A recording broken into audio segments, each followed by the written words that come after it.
Jay Crawford, Adam the Bull, Garrett Bush, Tyvis Powell, Jason Lloyd.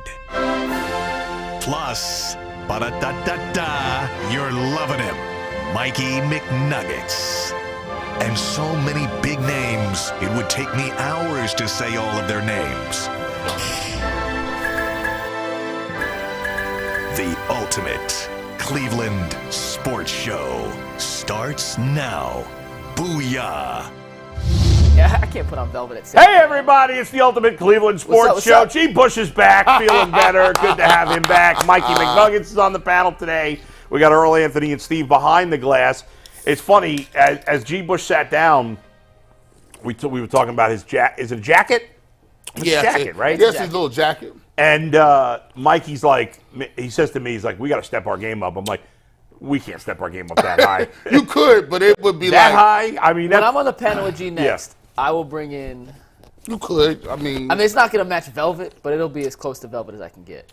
See, you and I both have a serious problem. Like, you're too thin to pull some things off, and I'm too fat to pull things off, to pull certain things off. y'all could get it Yeah. off.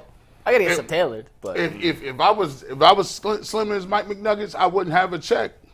I'd just be running around just buying stuff, bro. Buying clothes like, Heck all the time? yeah. Like, you know how much fly stuff come in his size? I know he could buy off the rack. We can't buy off the rack. Mike McNuggets can go to every single store and be like, give me that, give me that, give me that, give me that. Yeah. It almost broke me and Earl's relationship apart. For real, I was so petty for like 3 weeks. Like, I was just so mad because like he was able to get these shoes that I wasn't able to get. And he would order them off the internet and they was like, sure. Well, what size are you, Earl?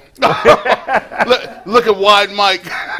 What size shoe do you wear? offensive line. 15. What size shoe do you wear, Earl? I'm a 9.5. That's a normal size. The normal size. He can go anywhere. I'm at 12 and a half, so that's kind of like the borderline. But you got extra wide. Yeah. But I got to get extra wide, so Yeah, you got the double You got the 12 and a half, the continent size. Like, Yeah, here we go. It's 12 and a half. But I think I just pulled the quad, picking up my leg. But I do like. We still got to go shopping one day. Yeah. Yeah, And so we that can we do that. So and we film can pull that. up, and then we can Yeah. be like, all right, Bull, here you go. Here's these pair of Jordans. Put these boys on. Let's I go. would love to wear Jordan. I bought Aaron a pair of Jordans recently. I don't think, and I'm not trying to He be an looks good in asshole. them. I'm not sure Yeah. they make extra wide Jordans. I'm serious. No, I don't think they don't. I don't. They I'm not don't. trying But to I'm be hoping. They You know, don't. I wasn't going to talk about it on the air because I've done this a million times before. But I'm on a new plan. I'm doing a new workout thing. My son and I did an hour workout. We actually did 20 minutes baseball practice followed by an hour of like working out, doing some dumbbells and stuff, and some. I actually did 5 sets of 5 push-ups, which I didn't think I'd be able to do, but I did it. That's crazy. And I've dropped 8.5 pounds in 8 days. Now, yeah. I got a long way to go, and I've started before, but I feel really good. But the reason why did I bring that up? I don't know. We were talking Extra about wide losing shoes? weight. Extra Wide shoes. I'm hoping that at some point, if I lose enough weight, that I won't need extra wide shoes anymore, and then I can buy a cool pair of Jordans. And that's when I'll be hitting up G. That'd be crazy. to When you help me can fit pick in them. regular Jordans, Yeah. I would be honored to chip in. Aunt Earl, No, I don't Steve, need anybody to chip No. in. We should buy you your first pair of Jordans. Yeah, I I'm had serious. Jordans. Wait, no. We'll get you a When I first was pair. Well, your not first a pair of kid, but modern when I era was Jordans. younger, I had Jordans. Which Just one? pre or before? I don't know. I wasn't that into it that I knew the exact one, but I've had. In fact, it's funny. Remember, I don't even know. So when I first moved to Cleveland, I hadn't even been here a year. Right? 2011-ish, 2012? I moved here in 2011, and that following May of 2012, I moved here in August of 2011. May of 2012, we had been playing as a radio station. A bunch of us were like once a week. We were going to play basketball, pickup games. Yeah. Mostly everybody that played sucked. So it was like half-court games, really casual. And for a couple of weeks, my Achilles was bothering me. So I went to Dick's Sporting Goods. I bought a pair of Jordan high tops. I have no idea what kind, but it was. I bought a pair of Jordan high tops in May of 2012, and I tied them as tight as I could because I was like, my Achilles is hurting, but I want to play. And this is, 12 years ago, so I was only, I had just turned 40. That's crazy. And I wasn't, at the time, I was heavy, but not as heavy as I am now. Anyway, so I was like, okay, I'll just tie the shoes really tight, and I'll be fine. Well, what I didn't know is I already had a slightly torn Achilles, slightly. I was going to say, if it's hurt for a couple of weeks, and then I completely tore it with those Jordans. So the last time I had Jordans on my feet, I tore my Achilles. You massacred your Achilles. And little did you know, you was already out of here. Like it was boom. It was already done at that point, right? That is the last time I played basketball with another adult. That's May of 2012. That's crazy. And my hope is that someday in the next year or two I will be able to play again. Not at a high level. I'm not running full court. Come with us. By the way, at the gym I go to, the Rocky River Rec Center, there were guys running a game, and I was like kind of checking them out. I was walking around the track. I was not impressed. I feel like you could do well in this game. I hope so.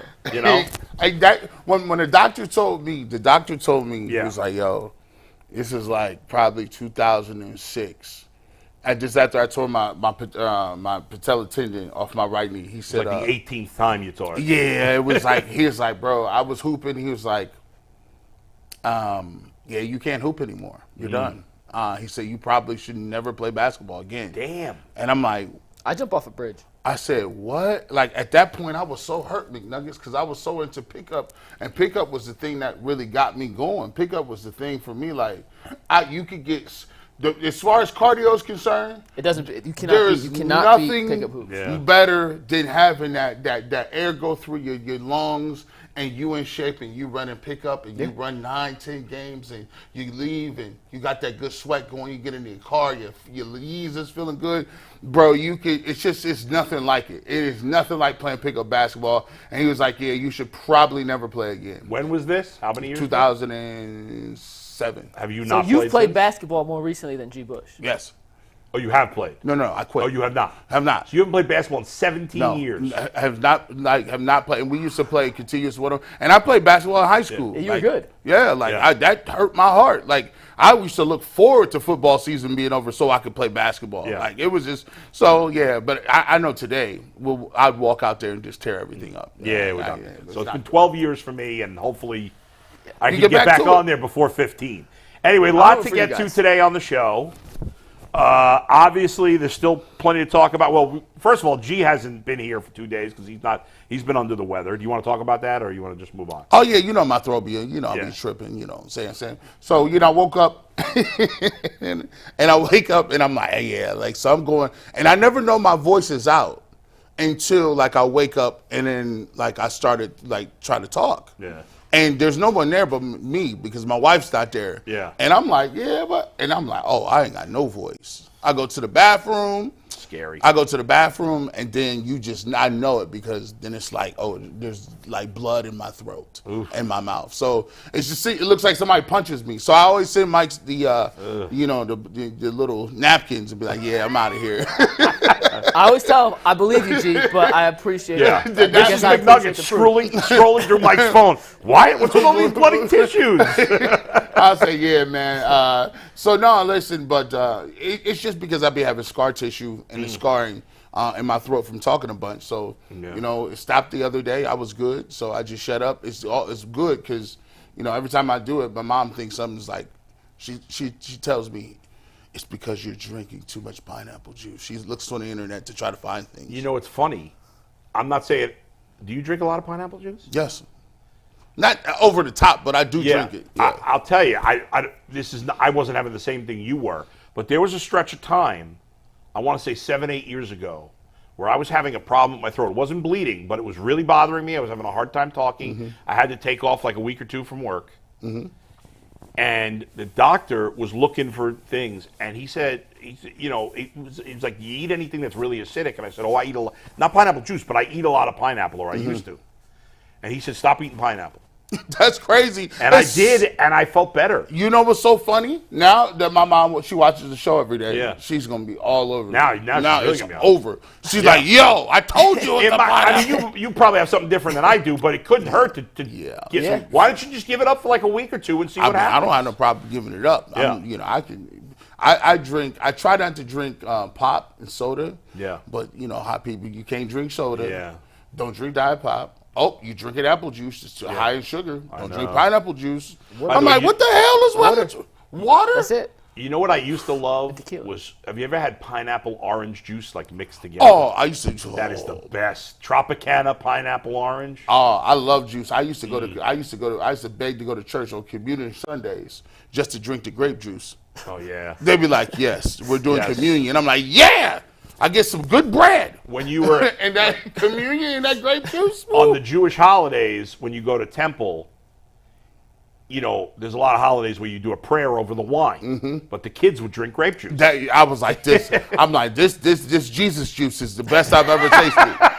Boy, give me some more of that. Boy, they was like, you know, son, that is just grape juice. I'm like, nah. It tastes better in church. Yeah. Yeah, it tastes better in church. It's special. And it was lukewarm. And why is it lukewarm instead of Mark warm or James warm or Peter warm? It's don't know. lukewarm. That's great. Where do these expressions come from? I don't know. So in addition, obviously we're going to talk about the backup quarterback situation and kind of try to put that to bed today. But G. Bush, since he hasn't been here, we want to get his take on some of the other moves that have happened. So we'll get into all that, including what's happened since we were on yesterday. The Browns have brought back their punter. We'll talk about that. So a lot to get to. We're going to hit on Darius Garland and how much we trust him at the end of games later. And also, I got a beef with a legendary college football coach, or I guess at this point, former college football coach that I'm curious what you guys think. First, we'll say hello to Anthony right now. What's up, Anthony? What's up, guys? How you doing today? What up? I just want to remind everybody that you could say goodbye to busted brackets because FanDuel lets you bet on every game in the tournament. Whether you're betting on a big upset or a one seed, it's time to go dancing on America's #1 sportsbook. Right now, new customers get $200 in bonus bets if your first $5 bet wins. That's $200 to use on point spreads, money lines. You can even pick who's going to win it all. Just visit FanDuel.com/UCSS and bet on college hoops until they cut the nets down. So let's get to the backup quarterback situation, guys. And, G, let's start with you. Just for those who don't, I don't know if we had all the detail. I don't think we did. We had the up to money, not the guaranteed money in the So contract. for Jameis Winston, the guaranteed money is $4 million for this year. He can make up to an additional 4.7 in incentives. Now, we haven't seen, at least I haven't seen them. If you guys have, please tell me what those incentives are. Sometimes we don't even find out. I don't know. Whether it's playing time or if he does play, how well he plays, I don't know. No idea. But he can make a max of $8.7 million. Knowing that into, and then toss in the fact that it's been reported that the Browns didn't even offer Joe Flacco a contract. What's your take on the whole situation, G? Man. You kind of were Mr. Flacco. I was Flaccavelli, man. Yeah. I talked to him. You know what the crazy part about this is? Do y'all want the real answer? Y'all want the fake answer? No, give the real answer. You want the real answer? We keep it real. Okay, we'll keep it real.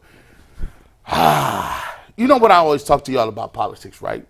Politics doesn't ever really have anything to do really specifically with it's just, voting or whatever you care about. Political nature, this is a Game of Thrones move right here. And this is very evident. The second that Joe Flacco won that award, his time was done here. The second that he won that award, he was off the board. And the reason that he was off the board is not because he can't play or threw 2 pick sixes or he washed out and flamed out or he had an expiration date. Joe was going to be Joe after he threw the ball that many times. And, it is what it is. It's because that Joe Flacco had already won a large group of the fan base. And I would say about 25-30% of the fan base really felt like Joe Flacco was the dude in waiting. And so when you got Deshaun Watson here, and I always tell people this, man, not so fast. Always look behind what's going behind the scenes, and people think it's conspiracy theories or knee-jerk reactions. No. The reality of the situation is the Cleveland Browns could not afford to have half of the fan base going into the season with Deshaun Watson and the idea of the fans saying, we'll take anybody but Watson. That is tough. You can do that if you got a lame duck quarterback maybe like Baker or a guy that you think ain't going to be about nothing. But if you try McNuggets to get this guy over the top and you trying to get people to believe in him, you can't. They made the calculus that, look, if we got Joe right in here and we upgrading this roster, and what happens if Not just he plays bad, but what happens if he gets banged up 1 or 2 games? Joe come in and light it up for 300 again. You know what that's going to look like? They just couldn't do it. And at the end of the day, they brought in a guy, Jameis Winston. If you look at it, he's a non-threatening guy. He's non-threatening. If Jameis Winston's balls, you're like, it's Jameis Winston. Like, he could throw 40 touchdowns. He could throw you 40 picks, too. He's not the long-term answer, and we all know he's not the long-term answer. He is a Jacoby Brissett with better arm talent, right? And it's on a 1-year deal where it's not even looking like it's anything crazy where it's threatening. So if you bring back Joe Flacco, I already told y'all, that's competition. And it's not competition because Joe gonna rock the boat or rock the room. Joe can play the game, and Joe is a leader of men. So you got people in that locker room that's like, well, listen, if he fall off, Joe we like Joe. So the Browns and AB, you know what they did? They took that piece right off the table. we ain't even gonna give you no opportunity to love Joe no more. Thank you for what you've done, and congratulations. Here's your parting gifts, and tell him what he's won. So I have no idea if there was any bad blood between Watson and Flacco, if Deshaun looked at Joe as legit competition, if he was deterred by fans thinking Joe could possibly be his replacement. I have absolutely no idea. Do I think it played some factor, as you just alluded to? Probably. It probably did. I just don't want to make too big of a deal of it because I think there are more important factors at play here in this decision. I think the reality at the end of the day, and I said this when they rested him in Week 18, whatever Joe was doing on that 5-game stretch was magical. Incredible. It defied all logic. It defied all previous data points we had on Joe Flacco. He had rejuvenated his career to 2012, when since that he'd been just kind of okay, and especially from 2019 to 2022, he frankly wasn't very good. Now, in the playoff game, he came out, threw 2 pick sixes. Obviously, he was bad in the playoff game. I think the Browns looked at this decision and said, okay, are we going to re-sign Joe and get Joe from 2023? Or are we going to get Joe Flacco for essentially the last decade? Was what we saw in that 5-game stretch, and then 6 games if you include the playoffs, a magic lightning in a bottle situation? Or is that Joe Flacco now? And I think when you look at it big picture, the Browns kind of came to the conclusion I'd come to that as good as Joe played, and it was incredible, it wasn't replicable in 2024 in a new offensive system. Let me ask you this. Yeah. If it was, let me ask you this real quick. What if they felt, just bear with me, that it was replicatable? Mm-hmm. Even if it was replicatable, do you think they would have brought him back? So I was under the mindset that because of the off-the-field stuff, too, it brought too much of a distraction. I wanted to roll with DTR. If they said, DTR, you're QB2, I would have been fine with it because I think DTR showed stuff last season. And at the end of the day, if Watson gets hurt, we know what the ceiling of this team is. They can win a few regular season games. Mm-hmm. They can't compete with Mahomes and the Ravens in the playoffs. At the end of the day, you need Deshaun to be healthy.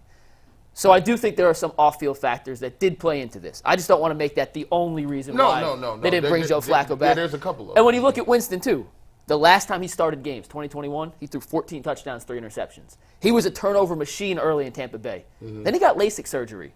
And after being able to actually see, people forget about that, he was legitimately, legally blind playing the quarterback position. He won the Heisman as a legally blind quarterback. Think of how absurd that is, right? 30 touchdowns, 30 interceptions. The same issues Joe Flacco had last year, the turnover problems. Well, yeah, Jameis does have those. But at the end of the day, if they are going to change offensive systems into a new Ken Dorsey air raid situation, Jameis has the arm strength, the arm talent. His track record as a quarterback shows he's willing to push the ball downfield. I think he fits that system a little better than Joe Flacco would. And he's younger and more mobile. So I think for football reasons, there are clear, evident things that point to Jameis being a better fit as QB2 over Flacco, excuse me. Deshaun's QB1, sorry. Jameis over Flacco. But then you take in the off-the-field things, too. And for $4 million, Bull. Yeah. That's a bargain when you look at the rest of some of these contracts backup quarterbacks have gotten around the league. I don't know that Flacco's going to get any less. I mean, is Flacco giving But I'm saying, like, Brissett got more guaranteed money. Mariota got more guaranteed money. Do we know the exact guaranteed money for those guys? I saw a 6-2 split on Brissett. I can't imagine Mariota got $6 million guaranteed. I thought it was 6 up to 10 on Mariota. That seems insane. Okay, so there's so much to unpack in this story. You guys have hit on most of it. But I think you both missed little tidbits that should be added in. I agree with everything you said about the off-the-field stuff. But I'm going to take it a step further. not only is Jameis not Joe, like the same people that don't like Watson are not going to like Jameis. Yes. Yeah. Not everybody, but a large chunk of that population is also going to not like Jameis. So it's not only that they picked a different quarterback so people don't go, Flacco. Because there will be people, the first time Watson doesn't play well, there will be a small percentage of people at the game chanting Flacco. Yeah. We won't hear them because it won't be enough, but there'll be some. Oh, they'll still, so they've decided they had to move on. However, I think they have, so part of it is, we got Jameis, he's pretty good, and none of these people that are angry about everything with Watson, they're not going to feel any better about Winston, so they're not going to want to push him in the game. But part of it is, what Mike says, is that it's talent. Like, I think the Browns have decided that Jameis Winston, at the very least, can be close to, if not as good, if not better, than Joe Flacco was last year. I don't think they would have just taken anybody. I agree. They did make a decision that they wanted, because of Watson's injury history, that they wanted a legitimate backup quarterback who has started games in this league. And like Flacco, Watson has. I think there's two parts of it for the people that are angry about Flacco being left out. Go ahead. So I didn't really, because I haven't been on social media. Yeah. So there are There's people a lot that of are people angry. big mad. There's a lot of people Big angry mad. that Flacco's gone. I didn't know Okay, that. I got the for quarterback some reason, contracts. people are angry that they didn't even offer him a contract. If they decided that Winston was a better fit for whatever reason, Why would they offer? Flacco a contract? I got the guaranteed money, by the way. Brissett, $8 million up to 12. Yeah. Mariota, 6 up to 10. So Winston's a way better deal than both of them. Yeah. I think Jameis Winston is better than both He's of them. clearly I better agree. than Mariota. I mean, Mariota. I wouldn't Clearly want him on my better than team. that. He Yeah. quit on Clearly, Atlanta. Atlanta. Quit on him. Yeah, that's so for bargain deals. Yeah. Considering what the other backup quarterbacks have Right. got too, we And should add it to this consideration. And I mentioned yesterday that, my first impression with Jameis was like, oh, we want him in the locker room. And then I looked into it, and I mentioned yesterday, I Googled, has Jameis grown up the last few years? That was my Google. He has. And I read a bunch of articles about how everybody loves him as a teammate. He's really matured over the last few years. He's a totally different person, which makes sense. When he got into the shenanigans he got into, he was 20, 21, 22. A lot of us got into shenanigans when we were 20, 21, 22. He works hard. When you get older, you grow up, you change. You go look on the internet. He's always throwing. I think he's throwing every single day. Like, it's crazy. He's throwing with young receivers. He's throwing with guys. Nobody's. He's just out there, just in some part, just throwing, working out. Yeah. So he has that aspect to him as well. Like, and like you said, like, people forget, Jameis Winston's a first overall pick. A former number 1 overall pick. He threw for nearly 5,500 yards in a season. Yeah, now, granted, right. he had 30 interceptions that year, Yeah, but he put overall up for his absurd career, numbers. he's got way more touchdowns than interceptions. Absolutely. I think somebody said to me recently, he's throwing more picks in his career than touchdowns. I'm like, no, that's not true. QBR. That's not even close. Yeah, it's not close. Now, listen, I don't want Jameis to be their starter this year. Nobody wants Jameis to be their starter this year. The Browns are ultimately, if they're going to have great success this year, it's going to be led by Deshaun Watson. It's that simple. Yeah. But again, in a perfect world, not in a perfect world, he'll play every game. Damn. But in a semi-perfect world, if he has to miss 2-3 games, I think Jameis gives them just as good a chance to win. I think what's happened somewhat with the Flacco situation is something that happens with almost everything that gets talked about publicly these days. Is everybody picks their camp. There's no gray area. It's a whole black or white thing.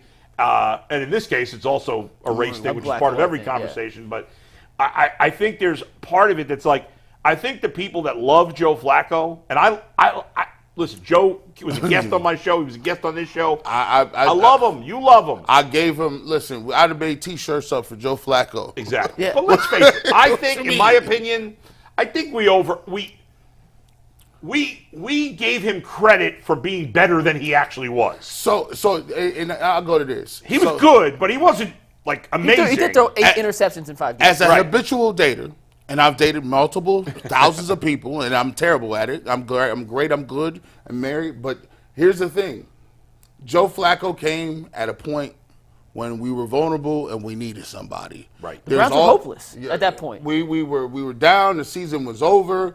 We had everybody was going down around us, and that's just like, you know, you dating somebody and you go through a bad breakup, and you know, maybe it's one of your friends that you just happen to, you guys were cool, and all of a sudden you started dating for like 3 months, and you turn in after 3 months, you turn around and look at each other like, what are we doing?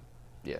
It just worked for that time That's period. right. And so Joe, I think Joe knew that too. Yeah. And I don't want to take anything away from what Flacco did last year, because it truly was incredible to take a Especially team. compared to what the expectations were. Exactly, to take Yeah. a team from where they were when he stepped in, Yeah. with the expectations we all had for Flacco. He was 2-11 in the previous 4 seasons as a starting quarterback before he came to Cleveland. He won twice as many games in a 5-game stretch for the Browns last year than he had in the previous 4 seasons when he had starting chances in Denver and New York. He was objectively not good.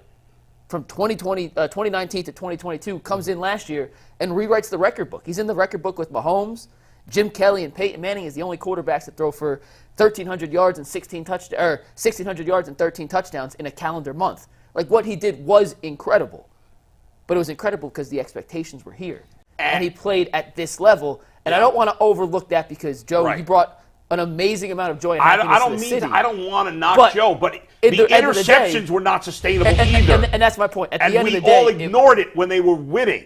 that's what I'm saying. The winning hid Yeah. some of the warts around Right. the fact that Joe, and you look at a couple games, ready? Against his Rams, first game. First 3 quarters, brilliant, right? Yeah. Fourth quarter. Right. Late pick, late interception, he gets sacked for the safety. By far his worst quarter. The game against Chicago, it took a historic fourth quarter. 245 passing yards in the fourth to beat a Chicago Bears team. Right. He threw an interception that got brought down to the 1-yard line. Right. Now, Yeah. that was miscommunication with Cedric Tillman. But he had some fatal flaws that because they won games, we were willing ignored to it. overlook Right. because they were in the thick of a playoff race. And at 39, turning 40 towards the end What of are the you gonna season, just because he did it last year out of left field certainly doesn't mean he would do it again. This is the transition that a lot of people don't like, right? It was always going to come. They started Deshaun Watson off with the baby steps. They hit it. He's behind the scenes. He's working on his life. He's doing another thing. At some point in time, Deshaun Watson was always going to become the most important person in the organization. And what you've seen in the offseason with the quarterbacks that are in the room, with the way that they're going to call offense, who's going to call the offense, and the way they're going to play, you are seeing now that Deshaun Watson has the keys to the franchise.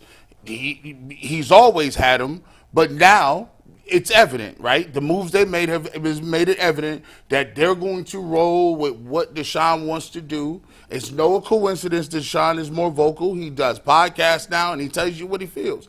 And guess what? That's just the way quarterbacks act. That's the right. way. That's just. We said we wanted to line it up like that. That's just the way it is.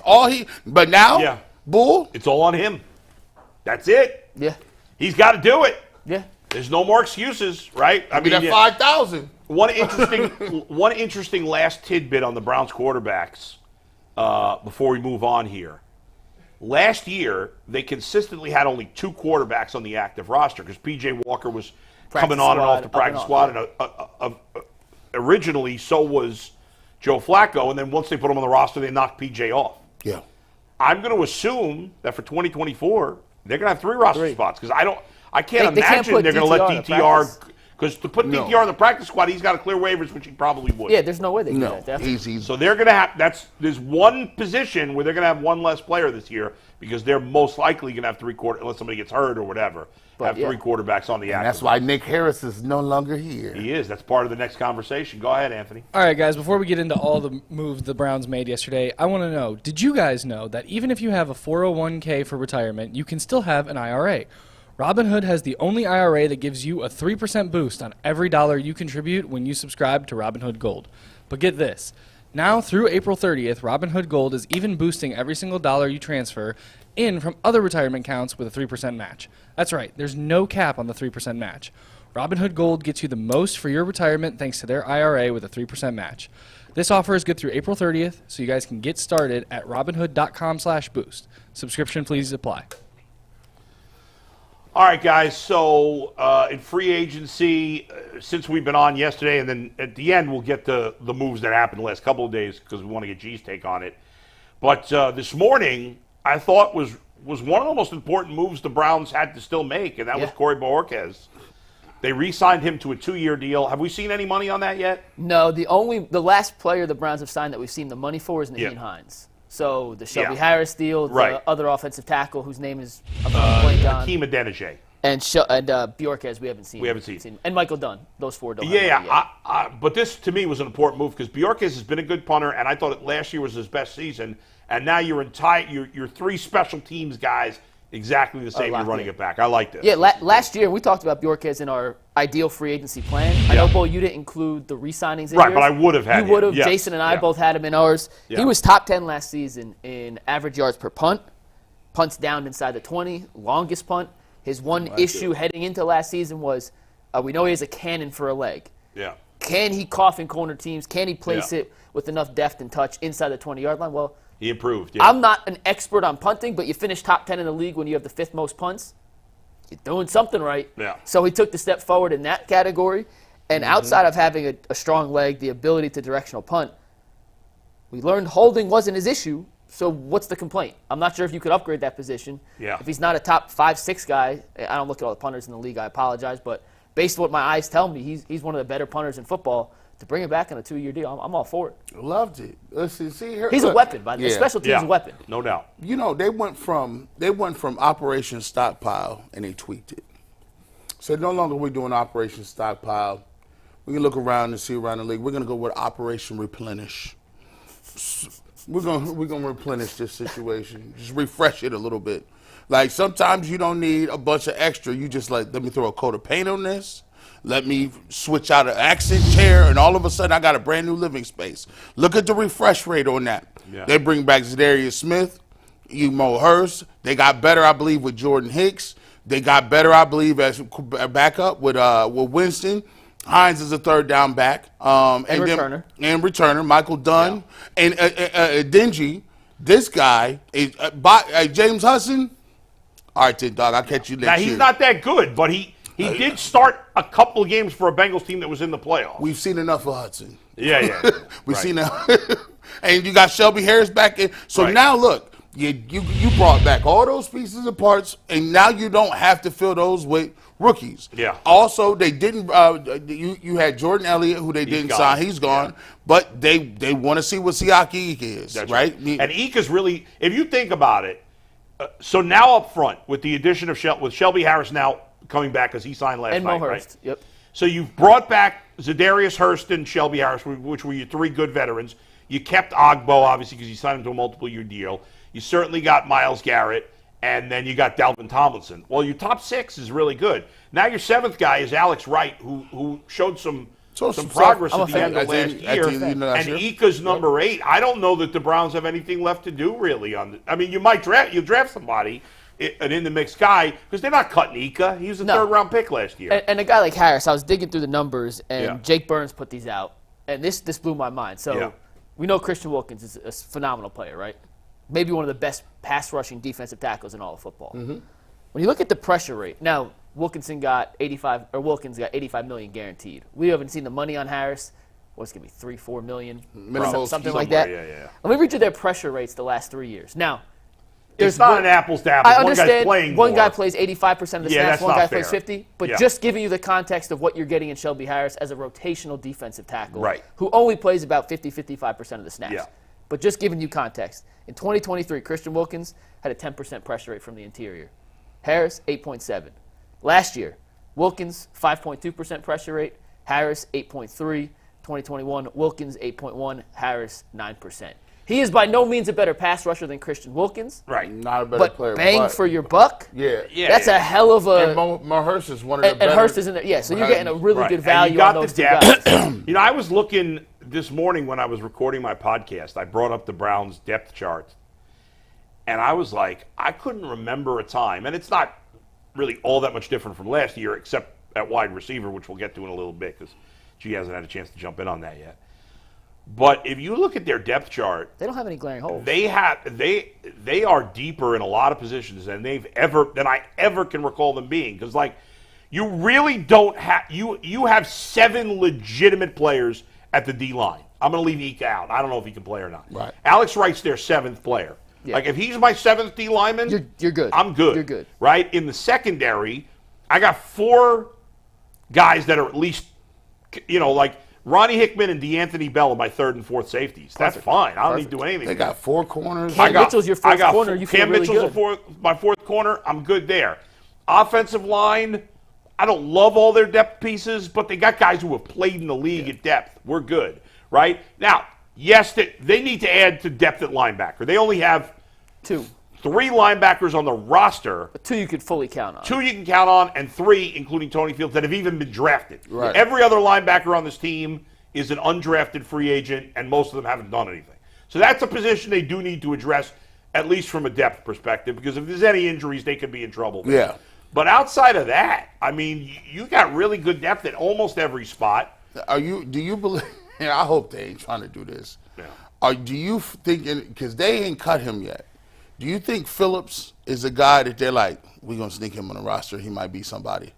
Jacob Phillips, isn't he a free agent? I think Is Jacob Phillips he's a a free free agent? I didn't see Yeah. him. I don't remember seeing him on the depth chart, so I think he's gone. I'm 96% sure he's a free agent. We'll double check. If you guys could double check. Yeah, double got- check when I think Jacob they Phillips got- contract ends. I can't imagine. Tony Fields, and they got Diabate. Diabate, Fields, and then some other undrafted yeah. guys over the last couple of years. Does Kanasic still technically under contract? I think he's a free agent Free too. agent. So listen, I think they may be done adding veterans. So do you at this think? point. Let me ask you this: It could be. So they re-sign Harris and Yes. Hurst.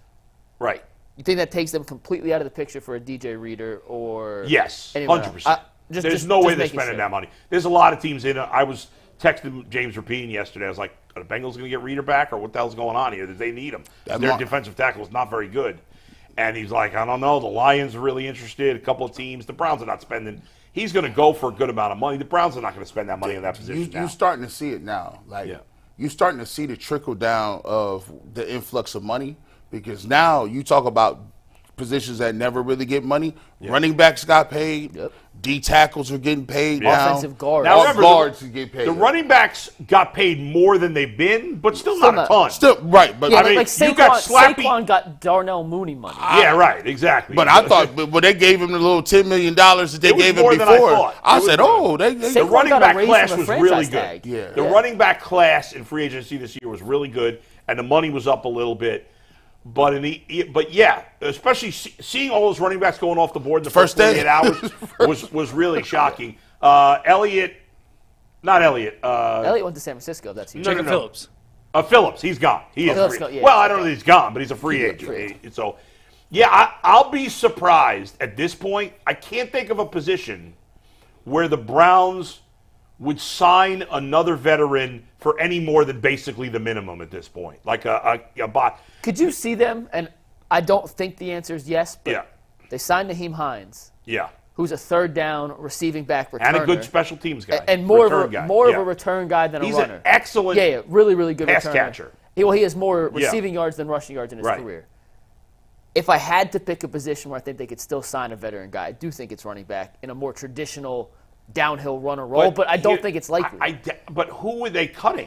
Here- They're not here- going to cut your own Ford. I You got think- Nick Chubb. Unless you just view Hines as a return gadget guy. I not as a I running think back. what think they so. told us was they like Jerome Ford. And hopefully they feel like Nick Chubb's Chubb going to be all right. will be Naheem okay. Hines, I know he didn't play last year.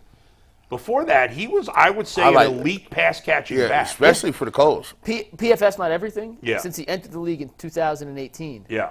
he's the 5th highest graded receiver. Yeah, I mean, this guy he's got a perfect role on this team that they don't have filled. They didn't have, yeah. A third down back and a return guy. He does both those things well.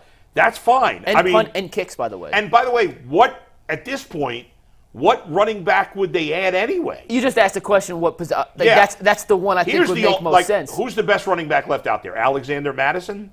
Zeke Elliott? No, Aaron Jones. No, he No, signed he with signed with the Minnesota. Vikings. Oh, dang. See, He and just- I would have loved Aaron Jones. I would have loved Aaron I Jones. said Aaron Jones when he first got cut. Madison Aaron Jones is on Aaron, like all those running backs change teams. He's on Minnesota. Joe Mixon got traded to Houston. Henry signed with the Ravens yesterday.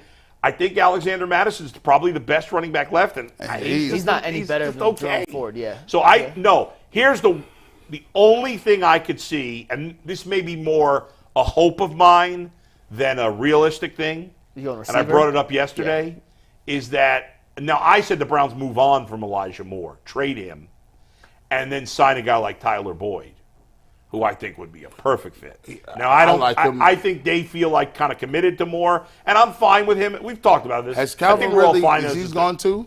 Calvin So- Ridley is not gone, That- but So That's there's a little crazy. tidbit with Ridley, though. yeah. So if he What a signs, stupid thing by Yeah, no. Atlanta to let this happen. so if he signs before 12 o'clock today, 4 o'clock today. 4 o'clock today, Yeah. Jacksonville gives Atlanta a second-round pick. If he signs after 4 o'clock today, it's a third-round pick. So I think the reason he hasn't the sense signed is yet, that he's going to re-sign with at Jacksonville. 4:01, he'll be a Jacksonville Jaguar. Although New England supposedly has why- made him a big offer. Why would they do? No idea. Why J.K. Atlanta Dobbins, agreed to that? best What- running back on the market, by the way. Dobbins. Would you take a flyer on Dobbins?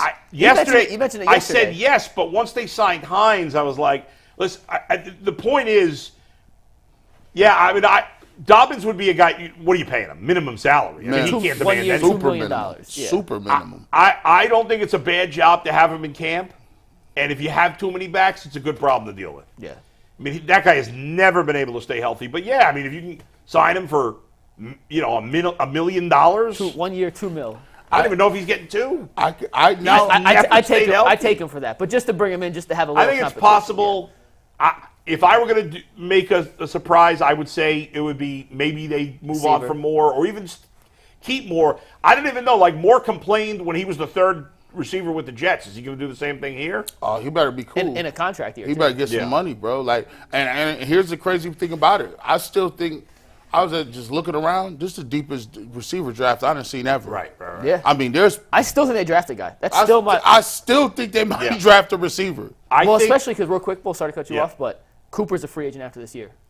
Judy's Yep. a free agent after this year. Yeah. Moore's a free agent after this year. After this year, on paper, if they don't or before the draft, the only guys you have under contract in the wide receiver room, Tillman and Bell. that's it. Oh no, they, So they, you kinda they have to draft they, a they, replacement. they drafted a receiver. The only thing that would surprise me the good thing is the Browns are in a position where they can just take the best player available. Yeah. Yes. Which is what they should do. If that's a wide receiver, great. But if you think there's a guy at linebacker or a defensive line that's much better, you take him. And some teams are not in that position, so it's good that the Browns are. The only thing that would shock me in the second round is if the Browns took a defensive back or a quarterback. I think they could take any other position.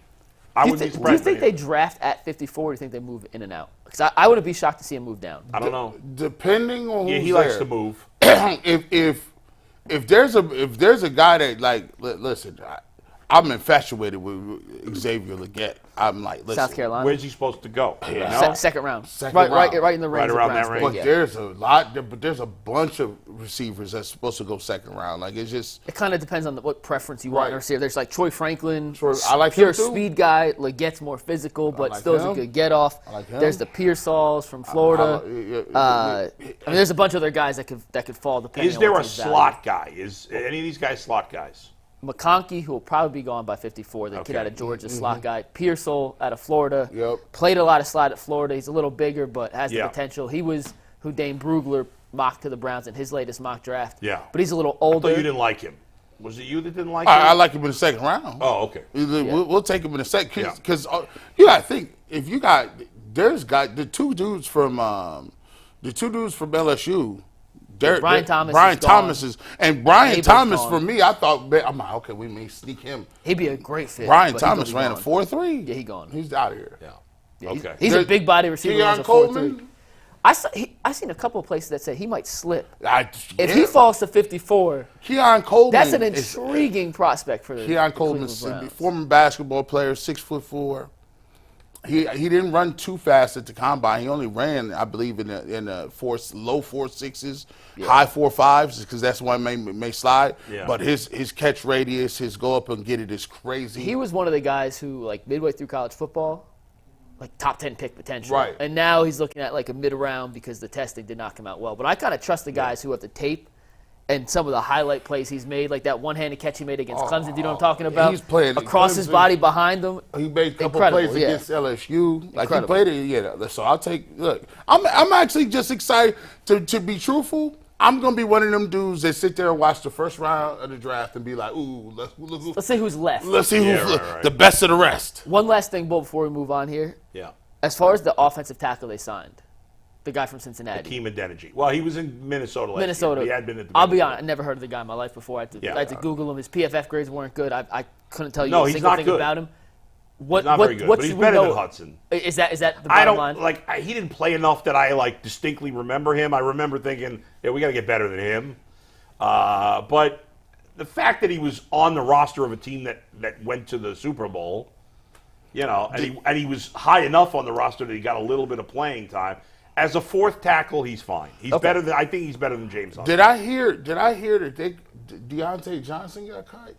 He He got traded. traded. Oh, he got traded. We're going to get to that in a minute. Before we get to that and all the moves that happened in the last 48 hours, let's get your take here on Jerry Jeudy, or as my wife referred to him as, Jerry Juicy. Plus Jordan Hicks. Yeah. Plus Jordan Hicks. Listen, Jerry Jeudy, man. Listen, first of all, when it happened, we were super pumped. We did a bunch of views, and it almost seemed like the Denver people was like, hold on. Y'all way too excited. Then you got Mark Schlereth that comes out, and then I listened to his whole interview. Killed him. I'm like, dang, Schlereth, he's like the kid's immature. But you could. I went back to just take a look at what they were saying about him when he got drafted. They said, you take a look at what's his name. He said, he's the best route runner he's ever seen, McShay, ever. People talk about his character issues. He was a straight A student. He entered Alabama early. His sister died. She was a miracle child, died young. Dedicated his career to her. The dude seemed to have a lot of positivity around him. Then we get to the point where we always hear this mythical thing. It's the maturity. The mythical maturity. And I'm just like, listen, man, ain't nobody mature when they come into the league. When I think of the Jerry Jeudy move, I look at it and say, okay, you already got Amari Cooper. Is what you just added better than what you had? Yes. Is what you just added free? Yes. Anything under $20 is free in terms of me. I'm spending that 20 and not forgetting. Anything under a third-round pick to me is free. Them dudes don't make the team anyway. And the fact that you got him when they wanted to have him the year before for 1s and 2s and 3s and all that, Right. Nothing. We were talking about trading a second-round pick for him last year. And we would have done it. And here's what I like. I love this the most. I like a bunch of people on contract years. That's right. I love all of them. I wish y'all all was year to year. In y'all mind, now I'm a capitalist. I want y'all to get y'all's money. But come on. He going to come in here and be focused. He going to come in here and he going to get another opportunity. It's a fresh start. He going to play with a quarterback that got some better upside, than, in my opinion, than Russ. He going to come into a situation where he's playing with a guy who he loves in Amari Cooper. He already clicked up. He already got the big bro, little bro thing going. And now you got him, Elijah Moore, and Amari Cooper on deals, right? And you said you're going to throw the ball a bunch. What is there not to like about it?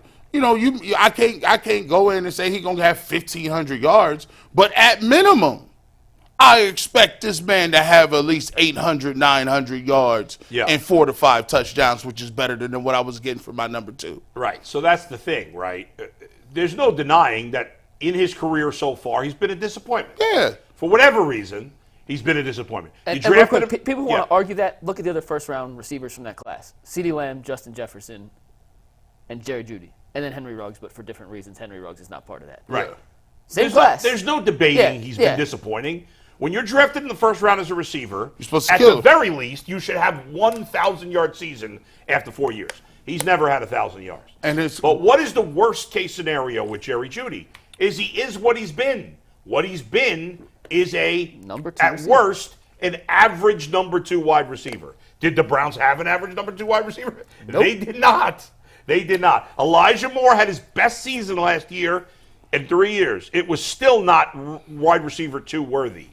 This guy, now, there's inconsistency, no doubt. Mm-hmm. There's problem with drops. It's been an issue at times.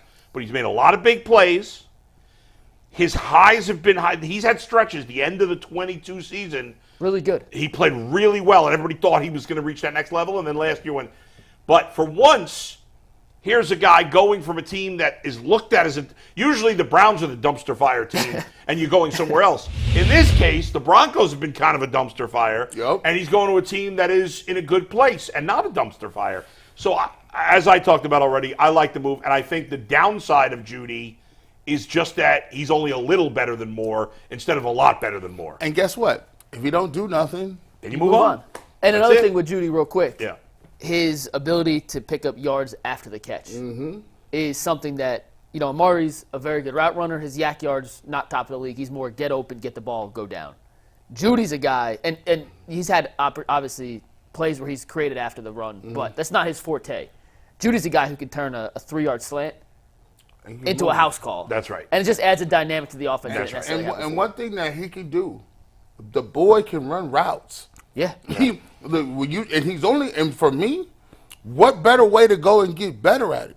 Right. You're going to hear out of camp, hey, the Browns got 2 of the best route runners in the game right now. You're going to hear it. Watch. Yeah. Mary Kay. I tell you what, they making our defenders look crazy. Greg Newsome, get your helmet tight up.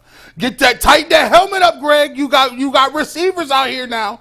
And the great thing about it is they could potentially add to that with another rookie receiver. How funny would it be if you actually saw Mary Kay talking and it was G. Bush's voice coming out of Mary Kay? That was crazy. Just like that. That would be funny. Did you do that? We got to do like something. We can make that happen. I mean, we can make that work. We can make that happen.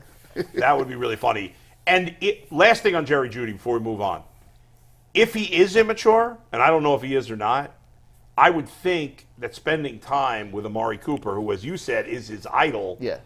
He's the reason he went to Alabama. Amari Cooper is a pro's pro, not to be cliche, but he is the ultimate, and that he will be a great influence on him. And he's gonna show you how to start your career back when somebody gave up on you. Yeah, right. Here's how to. Hey, look, I went from a guy that Dallas didn't think I was gonna be anybody to I didn't put up great numbers, and I'm the all-time leading receiver in games and yards in history. So this is how you get back on track, young boy. And if Jeudy. At his age, because he's still very young, he's 25, right? 24. If he has a big year this year, he's going to get paid a lot. Yeah. Because he always had the potential, and he was always a decent player. Now he's putting it together. If he puts together as the number 2 receiver, 1,170 yards and 6 touchdowns, he's going to get paid. And the Browns have the inside track to sign him, having him already in the building for a year. Absolutely. Gee, real quick before we move on, Jordan Hicks. Upgrade over Taki. Do you like the signing? Man, wish they kept Taki. I have a soft spot in my heart for Taki. I love that he did something with his career. Like, he was a guy that didn't look like he was being much. He turned himself into a pretty good football player. He got paid somewhere else, but I think Hicks is an upgrade. He's going to be, he's a solid guy. But look what you're getting from him. Like, he's going to be a guy that is getting over 100 tackles. I don't know if that's what missing 4 games last year. That's crazy. So he's a machine when it comes to tackling. You got JOK next to him.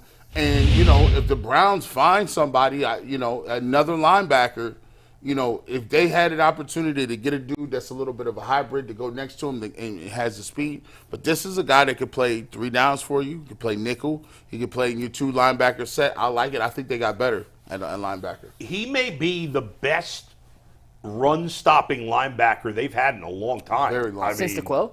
Yeah. It might be since DeQuell. I mean, he's legit. He's that ilk of player. Yeah. I mean, I don't think he's as good as DeQuell was, but he's in that same vein of players. You go back and look at his numbers. He's 100 plus every 5 years in a row. 100 plus. 5 years. In fact, and last year, I said this yesterday, but for those who missed it, last year he did miss 4 games. It was not a series. It was something with his arm. I can't remember what it was. Before last year, he had not missed a game in 4 straight years, and he was on pace to have his 2nd most tackles of his career at age 31 or 32, whatever. Still very productive. At the age, the only thing you worry about is, does he go over the cliff this year? If he doesn't, it should be an upgrade. But there's been no signs of his play deteriorating. Not at all. It's just a health issue. Not at all. Yeah. All right. You got to read? Yeah, before we get into our next topic, guys, Earl's doing a 216 tomorrow at 5, and he's got a little promo he wants to swing by all of you. Yeah, first things first, man. I actually had my highest viewed show Sunday. Nice. I did over 9,000 views, and everybody know like this podcast and it's new to me, so thank you. But tomorrow, first time ever working with Quincy Carrier. It'll be me and Quincy tomorrow on the Ultimate 216 show. Nice. So is Quincy on Thursday with Earl and Friday with G? Look at that. No, he's we running that back with Tyvis. Yeah. On Friday? Gotcha. Okay. We'll run Tyvis. The only thing I'll say, though, is last week Earl had Little Titty, Yeah, Earl. which is an all-time top 5 nickname. And I said it yesterday. I'm going to just say it every day because I love saying the name. So I feel like we got to get Quincy a nickname. Does he have a nickname? He can't be. QC. You can't just give him. Why can't we get him a nickname? What do you want to call him? I got a nickname. You got a nickname. Earl's got a nickname. Mikey's got a nickname. What do you want to call him? I don't have anything in mind. I just feel like we need to come up with a nickname for him. All right, well, you come up with that. But I didn't know. Maybe he's already got a nickname that I don't know about. I thought Bo was going to say something completely out of pocket. Yeah, no, he was being. I thought you were calling. No, I'm like we need a nickname. Oh, because I said a little. Titty, I thought you were going to call him something else. Yeah, no. I'm just saying, like, you got to keep the rhythm of the good nickname guests. I feel like because it is appointment television. We're like, hey, check out Earl and Little Titties on YouTube at 5 o'clock. Like that's appointment television. Right. So you got to get.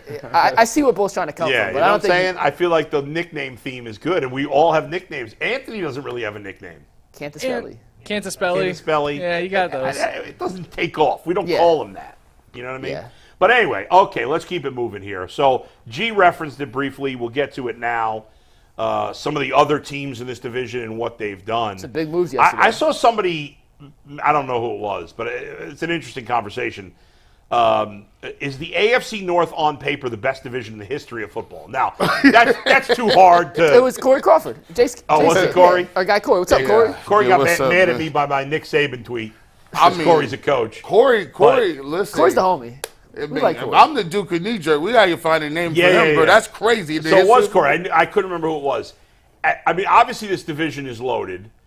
You had the first time ever that every team was over 500 in the same division. You can make an argument that all 4 teams in this division, not just an argument, you can make a strong argument that all 4 teams in this division are legitimately good enough to win 10-plus games. There is no other division in football where you can make that argument, not even a weak argument for it. So the division is loaded. I would have to say, I think you can make a good argument that the Steelers are the most improved. They added Russell Wilson, and say what you want about Russell, he's a lot better than what they had. 26 touchdowns, 8 interceptions. I don't even care about that. Anything over Kenny Pickett's an upgrade. They are going to go old school Seattle, which is who Pittsburgh already is. They're going to run the ball a ton with their 2 backs. Harris. Now, I don't know that I love the trade of trading Deontay Johnson. I don't either. I disagree. But they got a corner who I think is good. Dante Jackson. Right. And now they needed a second corner. Here's why they had to get rid of Deontay Johnson. Do you remember late in the season, maybe it was in the playoff game when there was the fumble, and he did not make any type of effort to recover it, and he walked to the sideline, and it was immediate ice cold? Yeah. I think that's one of the addition by subtraction. He's also, clearly a good player, but yeah, what he brought to the locker room, they already have a head case at receiver with George Pickens. Yeah, but Pickens is better. Way better. I'm not trying to say he's not, but you have one of those. I'm not quite sure you could deal with 2 of those in the same locker room, especially with Russell Wilson now at quarterback. They're probably thinking, we need a corner. We got our start, because they only had 1 good starting quarter. So now they have 2. And Dante Jackson's a good player. And what are they thinking? They're thinking this draft is loaded with wide receivers. And who's better at drafting receivers than They've been good at that. They always hit. They get Patrick Queen. That's and Patrick Queen. First of all, how about the Ravens have lost Patrick Queen to the Steelers and Geno Stone to the Bengals. Yeah. They lose 2 starters to division rivals. So it's starters. Stone wasn't a starter. Last year he was. Yeah. You still got Highsmith. You still got Watt. You still Hayward's still there. This is crazy. Once again, this is gonna be a murderer's row. And by the way, the Browns' schedule is brutal. There's like maybe one game you look at as like that should be a pretty easy opponent. Brutal. But it's tough. I mean, when you're playing those 2 teams back to they just got exponential. They got not exponential, but they're a lot better. Like they can get back to what the Pittsburgh Steelers want to do. Mike Tomlin's gonna have his aviator glasses gonna be big as mine. He's gonna be them boys is gonna be looking like windshields. He have his dog tags on, and he's gonna be running the football with Harris and Warren. Muddying the game up, Russell Wilson, being Russell Wilson, I think they got a lot better. Patrick Queen fits the Pittsburgh Steelers motto 100%. So well. It's just one of those signings, just like Derrick Henry going to Baltimore, that fits new team, new personality. Plus Mike Tomlin's in a contract year. Last year was deal, just like Stefanski, no extension yet. He's going to go balls to the wall to make sure that if this is his final hurrah in Pittsburgh, it's going out his way, which goes back to running the football, playing defense, and back to the Russell Wilson point. Yeah. I don't think Russ is that good. I thought Kenny Pickett was a dumpster fire under Yeah. center. Well, So immediate upgrade just by Right. the simple Well- fact it's not Kenny Pickett. Well, Kenny Pickett was a turnover machine. The one thing with Russ, he doesn't turn the ball over. Yeah. He's not throwing, like he's not making a million big plays down the field, but he'll be smart with the ball, and he can run. So he's really a great fit for them Yes. and what they do.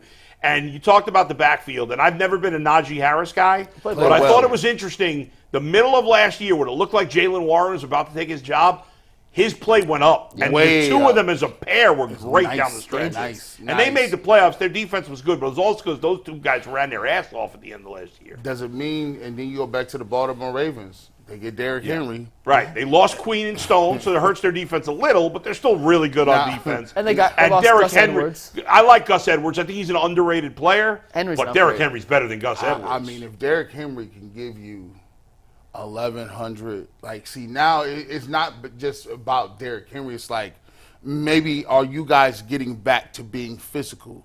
Because what you were doing all last year was physical and working off that, and you got to the playoffs and got cute.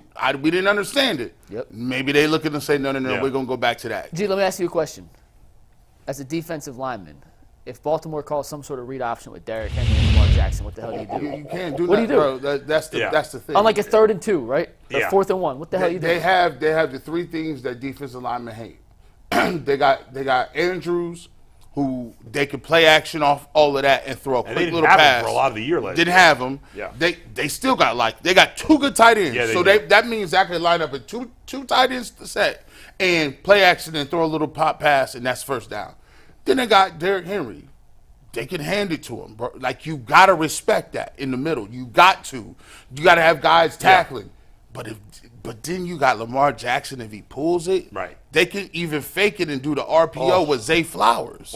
So they Yeah. And they got Patrick Ricard, who's the 300-pound Right. offensive But swing tackle. Just think about this. Like, when the Browns shut down Derrick Henry, I think he had like 10 carries for 8 yards. 11 last year, carries, right? 20 yards. Yeah. Right? When you played Tennessee, you were never worried about the quarterback. Ever. No. Never. Now, when the Browns' game plan against Tennessee last year was like, we are attacking Derrick Henry. That's it. That's it. If we get beat by, I don't remember who was quarterbacking for them in that game. I think it was Tannehill. It was still Tannehill? Yeah. If Tannehill beats us, So be it. they don't have any receivers anyway. So we'll let it happen. Everything's on Derrick Henry. You can't do that with the Ravens. You're going to get killed? Lamar's going to kill you? on the goal line, they're going to be. Oh, my God, On the on the goal goal line, line. they're going to be Unstoppable. different. They're going to be because as soon as he does this, you have to. It's Derrick Henry. You Yeah. need 17 dudes up there. Yeah. This division got really good. Okay, so the Browns, who were good, we think got a little better. The Ravens, who were good, we think got a little better, although their defense went down Defense a little. took a hit take for The sure. Steelers, who were good, but seemed like a fraud, got less fraudulent because they have at least a legitimate starting quarterback. I think the Bengals got a little better, too. And the Bengals got a little better, too. Now, some people would argue that Joe Mixon's better than Zach Moss. I, as someone who watches them every week, I appreciate Joe Mixon. I was a You've been big saying Joe that for Mixon 2 guy. years. If they But I lose thought it was time to move on from Joe Mixon. If they do end up trading Higgins, though, I do think they're a step back from where they were last year. Sure, It I hasn't don't. happened yet, but if that's the case, then Are I they- think Are they potentially. going to? Are they?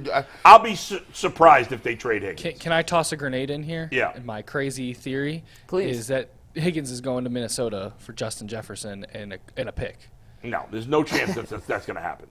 Justin Jefferson. my bold and take a for the pick. day. The Bengals would have to give up more than the Vikings. No, he said Higgins and a pick for.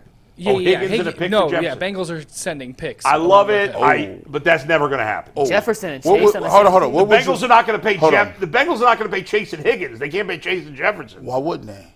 Well, they should, but they're not going to. Could you? So okay. So if they had this stupid. That's crazy. What would you? All right. Theoretically, what would you give up besides Higgins for Jefferson? Whatever it took.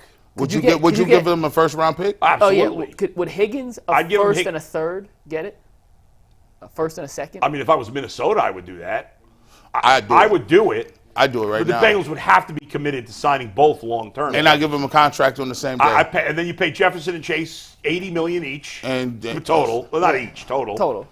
But you're unstoppable. I mean, how do you stop that? If you had Jefferson and Chase that was LSU. Is that. And they did that with Clyde Edwards-Helaire. I'm, That's crazy. Is that Then they got to sign wait. Clyde Edwards-Helaire also. Is it as Anthony? Where'd you get this idea? Did you just come up with this? There's no way it's going to happen. I don't think it's the greatest pool of all I don't time. think it's as crazy as Bulls making it seem. So The Bengals are not paying big money to 2 wide receivers. Well, if they don't think Higgins is a legit one to pay him that way, Right. Jefferson clearly is a legit one. They're not. If you did that, then you'd be spending about $130 million a year on 3 players. And I don't care. You have a top I'm not 3 saying you quarterback and 2 of the top 3 receivers. I would do it. Don't get me wrong. I know the Bengals. Now, I'll give the Bengals credit. I hear people saying they're cheap. They've always been cheap. They're less cheap. They've spent a lot of money in recent years. I give them credit. But they're still not Jimmy Haslam. Yeah, He's no. not spending like Jimmy. Jimmy Haslam would sign T. Higgins. Yes, 100%. The Bengals are not. And listen, I'm okay if they don't want to sign T. Higgins long term. I want him, but I'm okay because I believe, the Browns have things they're good at. The Bengals have been very good at developing wide receivers. Nobody thought T. Higgins was going to be as good as he's been. Bro, But if I can get Jefferson, sure. I would say this. The way them dudes be liking Joe Burrow, I seen Jamar Chase hugged up like his girlfriend at the game, just all up underneath him, just like, yo, what's up, Joe? He's the Pied Piper. Can you imagine what kind of chemistry he's coming out with Justin Jefferson? Yeah, go back to the LSU team. It's What? LSU in 2019 when they beat every team I in would the quit. country by 60. Listen, I would not, bro. That puts them. Yeah, well, it's not going to happen. Let's be in reality. I'm going to assume Higgins is going to stay on the team. That's my opinion. I think if they got if somebody offered a first round pick for Higgins, I think they would trade him. But ultimately, Higgins has no leverage. He's going to get paid $21 million. He's not going to sit out. And here's the thing: they won't trade him within the AFC North. No chance. There's zero chance they do that. I don't why even think they trade him Minnesota they trade him in the conference. They might trade him in Minnesota, but I'd say that 1.3% chance. But that as trades of now, where happen. the Bengals are, so at least they're even at running back. I like Zach Moss better this year than Mixon. I think Mixon's going to go off the cliff this year. We'll see. I like We'll Zach see. Moss for. I like Zach. I know you wanted him on the Browns. I think that was a good pickup, and I like the kid Chase Brown that the Bengals drafted last year. I think they're a good combo. They signed Geno Stone and Von Bell, Geno right? Stone was the most important thing. Well, the Bengals had 2 key things they have to do. They needed what's it called? Boundary safety. Playmaking safety, yeah. Or box. No, not Box. box. No, not boundary. Post safety. Post safety. Yeah, right. Post safety, boundary corner. They needed a post safety, and he is it. And Geno Stone had a great year last year. That was good. They also need to bring back DJ Reader or somebody equivalent. But all the equivalent guys are gone. So they need to bring back DJ Reader. Otherwise, they got a big problem in the middle. And having to deal with Nick Chubb, Derrick Henry, and the Steelers' backfield, that's going to be a big problem. But I think they certainly got better at safety. I think they got slightly better at running back. At tight end, I think they got a slight upgrade going from Irv Smith, who was a nothing. They signed Mike Gesicki. He's not great. He's been a disappointment. But he's a guy that with Burrow could probably get 400 or 500 yards. These games this year. I mean, this division is absurd. These games, all 4 teams are loaded. There's no like you can't go into a game and just chalk nothing up. Like I don't know. Like every game's a toss up. Like you can everybody can beat everybody. Yeah. And this is the most competitive. And we shout out to Jay's son. He's like, yo, is it the greatest ever? Yeah. I don't know about that, but this is the best AFC North I've ever seen. At least on paper. Guys got to stay healthy. Right. But if all these teams stay relatively healthy, I mean, it's going to be. They should all compete for a playoff It's spot. crazy. But and then you look at the rest of the AFC. We already know with the Chiefs, of course. We know the Bills. I think the Bills have gotten worse this offseason. I did too. But as long as they have Josh Allen, they're not going to be bad. They're going to win 10, 11 Right? games. The Chargers with better coaching will be good with Herbert. I think the Texans, the Dolphins are still good. Dolphins took a step back defensively. They lost to guard too. They got Yeah. completely gutted in free agency. Yeah, Like their whole defense. I think they could go backwards a little bit, but they're still good. They're not going to be bad. The Jets, if Rodgers The Jets stay will be healthy. competitive if Rodgers is healthy. The Texans, nobody's even talking about them. They replaced Grenard with Daniil Hunter. And I kind of like the mix. I know you think he's maybe going off the cliff, but listen, he's a perfect fit for what they need Right. at Yeah. this stage of C.J. Stroud's career. Yeah, I mean, if he goes off the cliff, they got to figure it out. And they get but Tank Dell back anyway. They get Tank Dell back. They're really good. I mean, Indianapolis, that's a competitive team. Jacksonville. Who's crap in the AFC? New England? New England will be bad. Raiders got better. They don't have a quarterback, but Yeah, I don't like their quarterback. But they're feisty at least. Like they're not. The teams that have no shot to make the playoffs in the AFC. Denver. Denver, New England, the Raiders. Is there anybody else? The Raiders are sneaky. If they can find Titans have no chance. We also have to Titans. play the Raiders in Las Vegas this year. So it's Who, going to be who a else away is in game the for South? us. The Jags, the Titans, the Colts, and who am I forgetting? Titans, so I just said. Titans have no shot. Texans. So I think 12 of the 16 teams in the AFC can make the playoffs. I did too. I think the Raiders, the Broncos, the Patriots, and the Titans got no shot. And And you guys might disagree on the Raiders. I don't think the Colts got a shot either. No? No. You don't not buying Anthony Richardson? I mean, even They if got he's good talent around even them. if he's good, I mean, I think they're a long shot. yeah, they're Because They're they- a long shot. I'll be with you on because that. you got to throw in the Jets.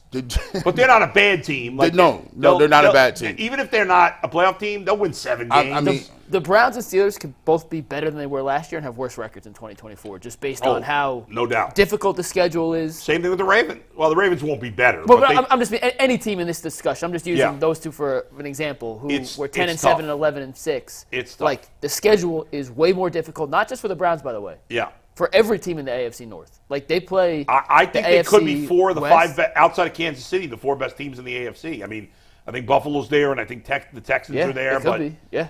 it might they might be the 4 of the 5 best teams in. And who in knows the if the Chiefs will even try in the regular Hey, season? you again. know, I will say this. I don't know how it looks and what it looks like, but I will say this. If Nick Chubb is Nick Chubb, the Browns got a shot. Let me ask this real quick, and then we'll move on. If Deshaun Watson. If Deshaun Watson- This is taking a lot of assumptions Yeah. in here. Of course. Let's assume health and best of their abilities. Nick Chubb's back. You got Chubb, Watson, Cooper as your You're trio. saying Watson plays like he did in Houston. Whatever you think the ceiling of Watson is this year, Okay. we'll take the top 3 running back, quarterback, receiver for each team in the division. So Watson, Chubb, Cooper, Wilson, Pickens, Harris, Lamar, Derrick Henry, Zay Flowers, Burrow, Moss, Chase. How would you rank those 4? Oh my God. And I'm putting you on the spot. I literally just thought of this as we were talking. It's neck and neck, and even if I like extrapolate it out and say, okay, well, throw the tight ends in, right? I mean, you got Njoku, and then you got old boy from Edwards, Andrews. And that's a wash. Yeah, it's It's tough because you're assuming health on some of these guys. Right. You're assuming I think you'd still have to put the Bengals and Ravens 1-2 because the downside for the Browns and Steelers at quarterback is higher than I agree. minus injury. Yeah. There's at least a chance that Russell Wilson and Deshaun Watson won't be great, even without injury. There's a chance. If Lamar and Burrow are healthy, they're going to play great. Yeah. There's no chance they won't be great. There's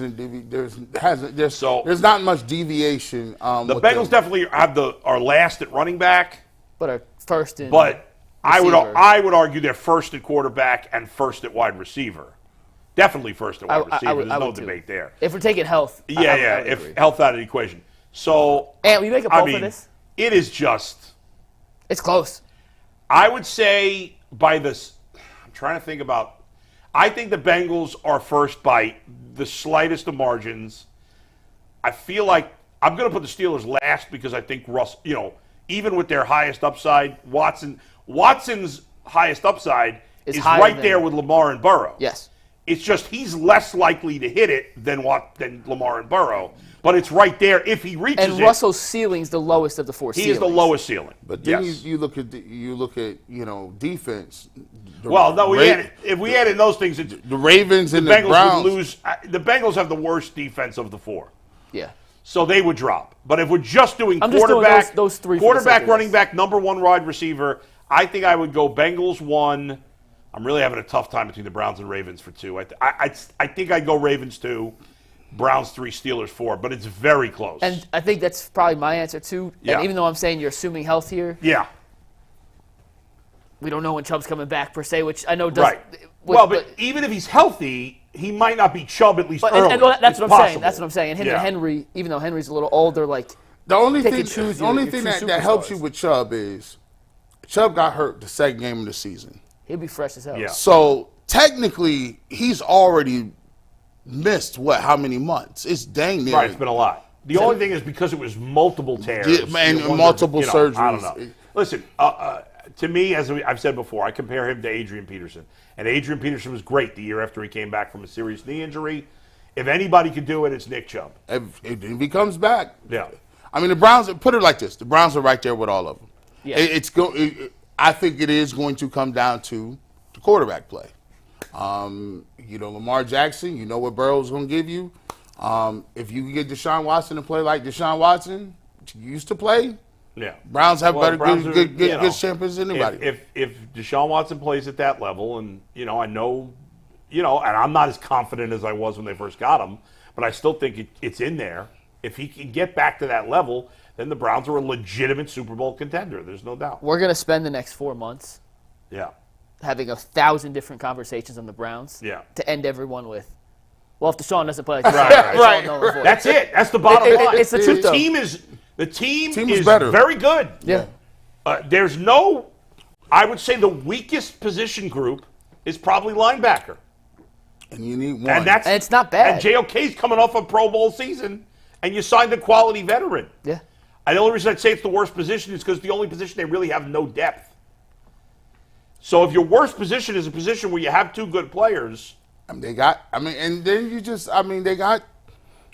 3 good corners. They got safety. Yeah. They're good. It's a really damn good football team. Outside of linebacker on defense, you have almost no space for any other players. No, they're not going to make the team. No. I mean, maybe a 5th corner. Somebody is a 5th corner. Well, they'll carry 5 corners. Right. So, there's an opportunity there. They got maybe a 9th defensive lineman. They got 5 corners, but they got 4 safeties. Right. They got right. Andrew Berry's always carried 9 DBs. 9 DBs. They got 8 guys who are definitely. You have 8 DBs that are definitely on the team. Assuming they're healthy. healthy, You have 8 defensive linemen that are definitely on the team. Yeah.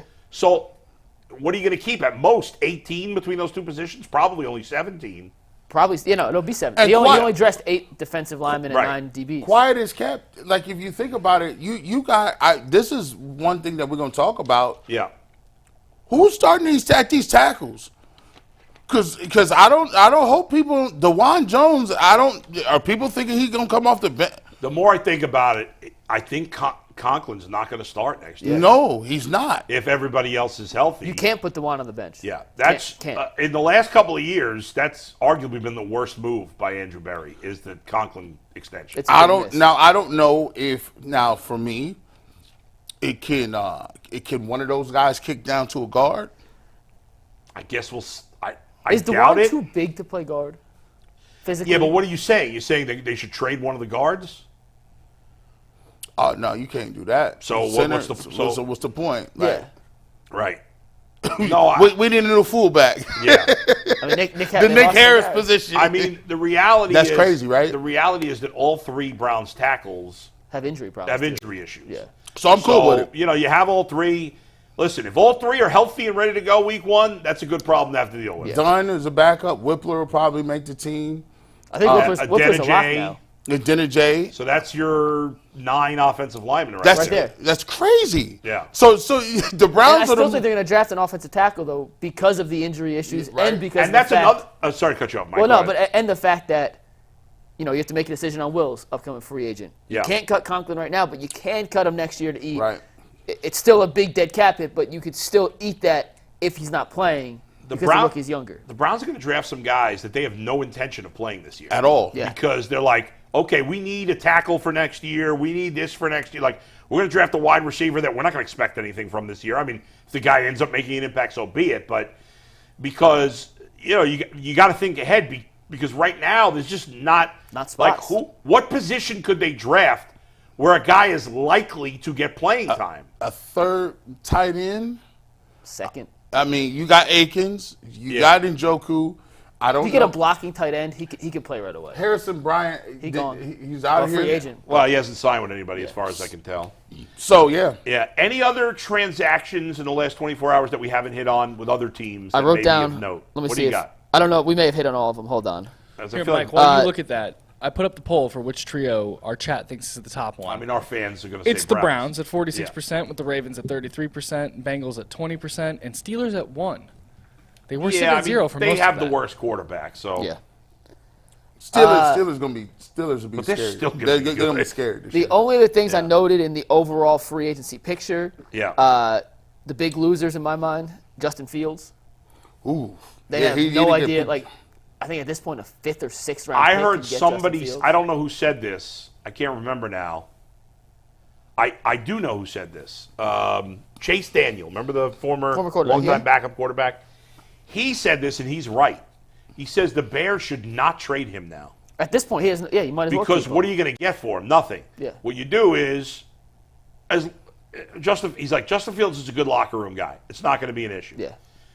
You keep him. You draft Caleb Williams. You keep Justin Fields. At some point, a quarterback's going to get hurt, and then you'll have some. Then you'll have him to trade. Or you could start Fields, let him play. If he plays decent for a couple of weeks, his trade value goes back up. You Whatever. can move him. But I'm saying right now, teams get antsy about these situations, but that's probably a smart move because at this point, who needs him? If you're the Raiders, you're making a call. But the Raiders he could get just him- signed Gardner Minshew, and they paid him like kind of starter 12 money and a half for a million- year. no, 12 and a half mil. $25 million for 2 years? yeah, 12.5. Yeah, Yeah. and it's like that's you pay That's- him that because you're going to start him. I, Probably. you know, I think it's Denver. Like, why wouldn't Denver be interested?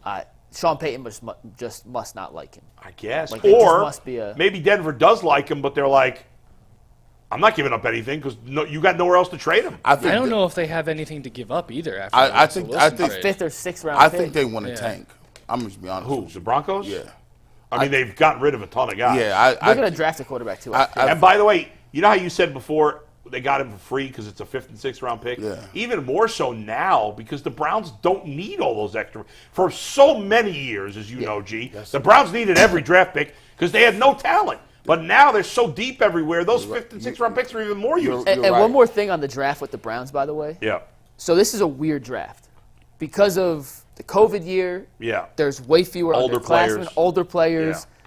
We know Andrew Berry doesn't follow these on every draft pick, but we've learned he has a couple of guardrails that he likes to abide by. I was telling this to Earl, I think on Sunday or when we did our show. Yeah. Andrew Berry may be looking at this draft and say there's only like 85 to 100 prospects that even fit what I would draft. Right. I don't need 7, 8, 9 picks because A, we don't have roster spots for them. Yeah. And B, He's right. the pool of guys I'm looking at is tiny anyway. He's right. So he may even pack. I wouldn't be surprised if he packages another 5, 6 to move back into the 4th round. Right. And pick a few specific guys he likes, and we may come away from this draft class with 3, 4 guys total. And that's why the Browns yeah. might trade up this year. You know, in the I wouldn't past they be shocked, traded yeah. down. Now you might say, well, I don't care about those late picks. Let's use them and go up. I think so. If the poll question was, do you think the Browns stay and pick at 54? I say no. I think it's either a trade up or a trade down. Yeah. And the trade down looks like they might do it because you got to think about it. 54 for like 72 and 88. Yeah. Something like Well, that. but that doesn't make any sense. That's adding a draft pick. But it's in that For range next of year. prospects that they. Well, but I could see them trading for getting draft picks next year, like Yes. earlier picks. But, Yeah. Because you think about it, you got receivers that, there's a lot of contract years, right? So you might look at tackles, you might look at receivers, you might want to look at. But here's the thing, maybe a defensive tackle. But yeah, I don't think they'll stay at 54 because those picks do you no good. The Browns are going to be one of those teams where, we'll talk to the beat reporters, and they're just going to be not very many roster spots available. Right. And you can't sneak some of these guys. Even the whole DTR thing, they're even set at quarterback. Like, they're going to have to carry DTR. Like, there's no obvious spot for a player at quarterback, wide receiver, defensive tackle, defensive back. Running back. They're going to even. draft the receiver, though. I'm telling you. I right know now. They're that, gonna but draft there's the not receiver. an obvious say that spot obvious. in any of those positions. It ain't like so they're not good. I would expect them to not just get rid of Cedric Tillman because he's the No, they're newest. not, right? They're not going to get rid of David Bell Bell's more on the either. chopping block. David Bell's more in the chopping block, but David Bell doesn't do anything bad. Yeah. Like, if you throw the ball, he'll catch it. Like, you He put was him a in a third game. round pick 2 years ago. He's a Like, They're not pick going to. too. I don't think they're going to. It's not Anthony Schwartz. I don't think No. they're going to No, cut no, him no. after 2 years. So it's going to be hard to even make the roster. Heck, we didn't even get the chance to see the one dude that was killing. Michael Woods. Wood Yeah. was killing last year. And he's on the roster. He might get cut. No, you're talking about Austin Watkins. Austin in Watkins. but Michael Woods was the guy who works out with Deshaun. Yeah. He got hurt. Who tore his Achilles before yeah. the season started. Right. Yeah. So they're. I mean, listen, they're deep in a lot of places. You don't. Your special teams guys are back. You added a kick returner, punt returner. Also, I mean, they could cut. Obviously, if they add a running back, they'll cut Pierre Strong. Right. But they're not cutting Ford. No. I know Najee Harris is not getting a lot of money, but he fits a need for them. Naheem Hines. Naheem Hines, not Najee Harris. They wouldn't have gave him that money if they would. He's the returner. He's the returner. More than Right. anything else, Hines, he's the returner. Ford, and Nick Chubb are here. Yeah. So you got one spot for running back, and you're going to move on from Strong probably. But Strong's also Strong a really good plays special all teamer. the special teams. Yeah. that's true. But They'll give Kelly some carries again this Hines year. also Strong could end up on a practice squad too. Hines also was the returner for Ventrone in Indy, by the way. So there's That's that. right. There's that tie That's too. Yeah. So he's there, and that's a good spot to be. It's a great spot to be. Where yeah. you don't. The Browns for so many years were in a position where they had to play their draft picks because they had no choice. Yeah. And when you play when you don't deserve it, that's when bad things happen. Yeah. And they're definitely not in that position. Whoever they draft in the second round, and what are the odds that guy is a starting player this year? 6%. Yeah. No matter what position. Even if it's a really good receiver, He's not. He's not beating out Elijah he's Moore. in not. training camp. He's at most Four. rotating in with Elijah Moore on certain packages. At best, he's the third. At absolute At best. he's Absolute the third. best. Yeah. And that's unlikely. Now I could see a tight end if he was really good taking Jordan Aiken's spot. Sure, but Yeah. that's still a That's backup role. That's still like technically. They don't have a blocking tight end right now. There's not a guy. I can't see a and scenario. Njoku's a blocking tight end. Excuse me. I want to make sure. Yeah. But I'm saying like another guy you bring in as who's a secondary. just a block guy. Yeah. There is I can't imagine at this point. Obviously, if the Browns have a million injuries again in training camp or whatever, who knows? But I can't see a scenario right now, barring injury, where the guy the Browns draft highest, whatever that ends up being, spot, plays more than 50% of the snaps. No. I think it's all. I can't see it. What position? Like the position they could draft. I got where it. the guy might play the most would be linebacker. But got that it. guy's not playing more than 50%. What? If they draft a running back in the second or third round, he beats out Ford in training camp, and Chubb doesn't come back till midseason. Yeah, That's Chubb, but that's barring injury. Chubb's not going Well, to. but I'm just saying because he's already hurt. It's not like he would get. I hurt again. guess. But that's the only route, and then that's a probably I think that's unrealistic highly route. unlikely. Even I'm if you'd saying have to have it's the Chubb only not play route. till midseason, and you'd have to and that running back would have to be really good. Well, if you drafted a running back that high, there's a chance. But it's a weak. I it's a think weak there's draft class almost for no running back. chance of a second round guy playing 50. And it's not because. And if that guy's good, maybe he forces his way into more. But it's a point where you can let guys develop. You said what's the scenario? I'm saying that's just the one I could see. I'm not saying it's likely. I'm just Yeah. saying if there is one, I guess. that might I- be that is a possible or if they scenario. move up for a receiver that turns out to be just a stud. Franklin Right. or And some stud. let's say as part of the moving up, they trade Elijah Moore. Right. Yeah. Then I could see right in there as the third receiver, And listen, which is third receiver is kind of a start. and you think about it like this. Yeah. If you can move, to me, Elijah Moore is a complete slot receiver. Like, he's not right now. When you sign Jerry Jeudy, those are the outside guys. Jerry Cooper, Jeudy has played in the slot. Jeudy actually plays a lot of Jeudy, slots. Yeah. Jeudy actually played the majority of his snaps at Alabama in the slot. He played 60% of his snaps last year in a slot. Man, well, look, we're going They again. they actually have versatility with Moore, Cooper, and Jeudy. Yeah. And if They Tillman- all could kind of shift around and play inside outside, which gives them a couple different options to kind of hide formational presets. And for once, I think, David Njoku is going to not have his hand in the dirt all the time, and he could be Right. Yeah. a 21st century, tight end. He's a like the he's rest a of damn them. good blocker though. Yeah, Like, he he is. really is a damn good blocker. I'm excited. See, to me, I'm excited to see how this thing looks. I want to know because I think that the elephant in the room is what the hell are we running? What are we doing here? Like, when we talk about these plays and what we're running and what we're doing, I just should we go back and look at Buffalo last year and just be like, okay, well, this is what we're gonna look I like. think it's probably something closer to in between what the Browns ran and what Buffalo ran, right? Like, I don't think the Browns are going to be throwing the ball as much as Buffalo did. I don't buy that. I still think they're going to run the ball, but they're going to throw it more. But I just believe they were going to throw it more either way if Deshaun Watson were healthy for a whole season. Yeah, I kind of believe that too. By the way, one quick note from college football. I saw this, guys. The running backs coach? Yeah. Yeah. We didn't mention that, did we? No, I just saw it on Twitter, but the How Ohio State bizarre running is backs this? coach is going to Ohio State Michigan. running back coach Tony Alford is leaving to be the running back coach at Michigan. Betrayal. Well, The same position? Well, if you think about it, like the running game that Chip Kelly runs out of the gun It's very different. is very different from what Ohio State and Michigan is a more traditional hand the ball off under center type team. Right. Like, Ohio State, like, we got 4 receivers on the field. Like, it's a little different. I can't believe Chip Kelly is at Ohio State. It is weird. It still feels weird. Nothing new on the free agency in the last hour. No, There's I've been you know, checking. most of the big guys, the biggest name still out there is Hollywood Calvin Brown. Ridley, Marquise Brown.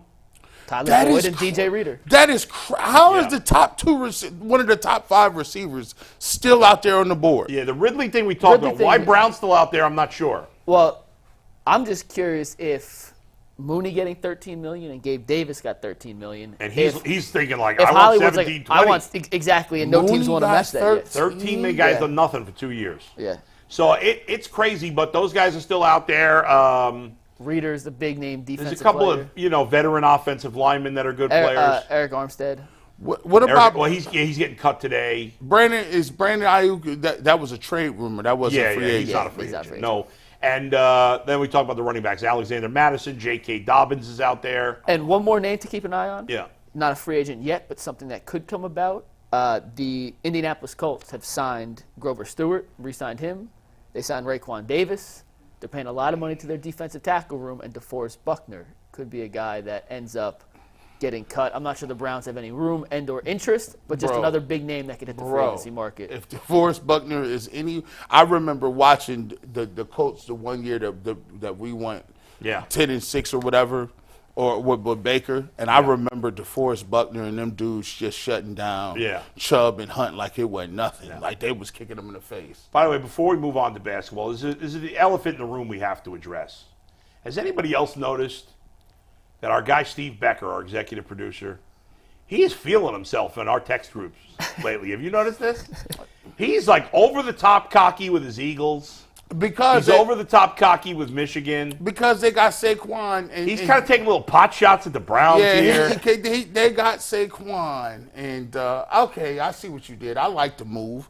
I get it. Y'all loaded a little bit. But my problem is, and I tell them like this, it ain't about them other dudes.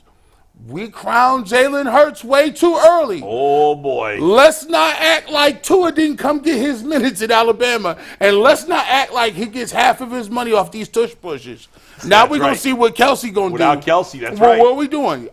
Listen, that was the problem last year. Y'all was firing everybody. No, Jalen Hurts did not play that well. Your coach has got the squirrel eyes like he's got a coke problem. I don't know what's happening. I'm not making predictions. I'm just saying. He's also asked us 3 times now what's the worst signing in free agency. So Steve will do that tomorrow for you. We will go over the worst. No one's answered the group chat yet. Oh, He I sent haven't seen it. He sent it 3 times. But he admitted he's a little. He He's very admitted. out of pocket on. We'll do tomorrow. What's He's the like worst signing? earlier. He texts. I want the Eagles. I'm glad Mariota's gone. I want them to sign any backup except for Joe Flacco. I'm like, well, his Eagles are too good for Joe Flacco now. And these Eagles is due for 8. Damn. South Jersey kid, hometown hero. Like The Eagles is I due mean, for his 8-9. college football team cheated their way to a national title, and then he's feeling it. and it's incredible. He loses Jason Kelsey, and everything just goes to hell. Yeah, let's see. Well, moving on, guys. Yeah. We are going to talk about some ticket prices here, but before we do that, I want you guys to say goodbye to Busted Brackets because Bye-bye. FanDuel lets you bet on every game of the tournament. Whether you're betting on a big upset or a 1 seed, it's time to go dancing on America's #1 sportsbook. Right now, new customers get $200 in bonus bets if your $5 bet wins. That's $200 to use on point spreads, money lines. You can even pick who's going to win it all. You guys just have to visit FanDuel.com/UCSS to bet on college hoops until they cut down the nets. All right, guys. We're going to spend a few minutes here on ticket prices. You got? Let's get. Yeah, the I got info 3 here. graphics here for you, Bull. If you want to read this first one here, Steve, we can take 164 full. So the Browns the other day announcing they've raised ticket prices, and I got to tell you, listen, every team has the right. They can do whatever they want. The Browns are not unique. The Browns, I believe, have cheaper tickets than most teams in the NFL, which makes sense because the average salary in Cleveland is less than a lot of other cities. than most other cities, big cities. Here we go. Browns fans may purchase season tickets, blah, blah, blah. Price starting as low as $65 per game, okay, which marks, and the 65, first of all, $65 a game. And they go on to show the rest because I don't want to talk about people buying tickets. Nearly 85% of club level seats, just about 40% of the lower bowl, are increasing no more than $20 per game. First of all, $20 per game for most people is a lot of money. Yeah. Like because most people don't buy one ticket. You have two or you have four. And I know what other people would say. Well, if you can't afford it, don't go to the games. Well, that's true. Ultimately, you can't.